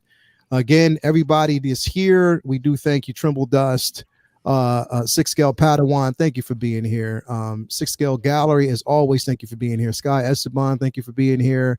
Let's see who else we got. Shiny in the building. Mad Makes, Windman, my man Windman, as always. Thank you for being here. Who else we got? Fuzzy Dunlop. We got my man Raleigh was in the building. Thank you for coming through. Real Limes. Let's see who else we got. Ace Green, my man Ace Green, Malls Academy. Let's see who else we got. Braden, my man, my brother from another mother down there in Australia. Thank you for being here, my man.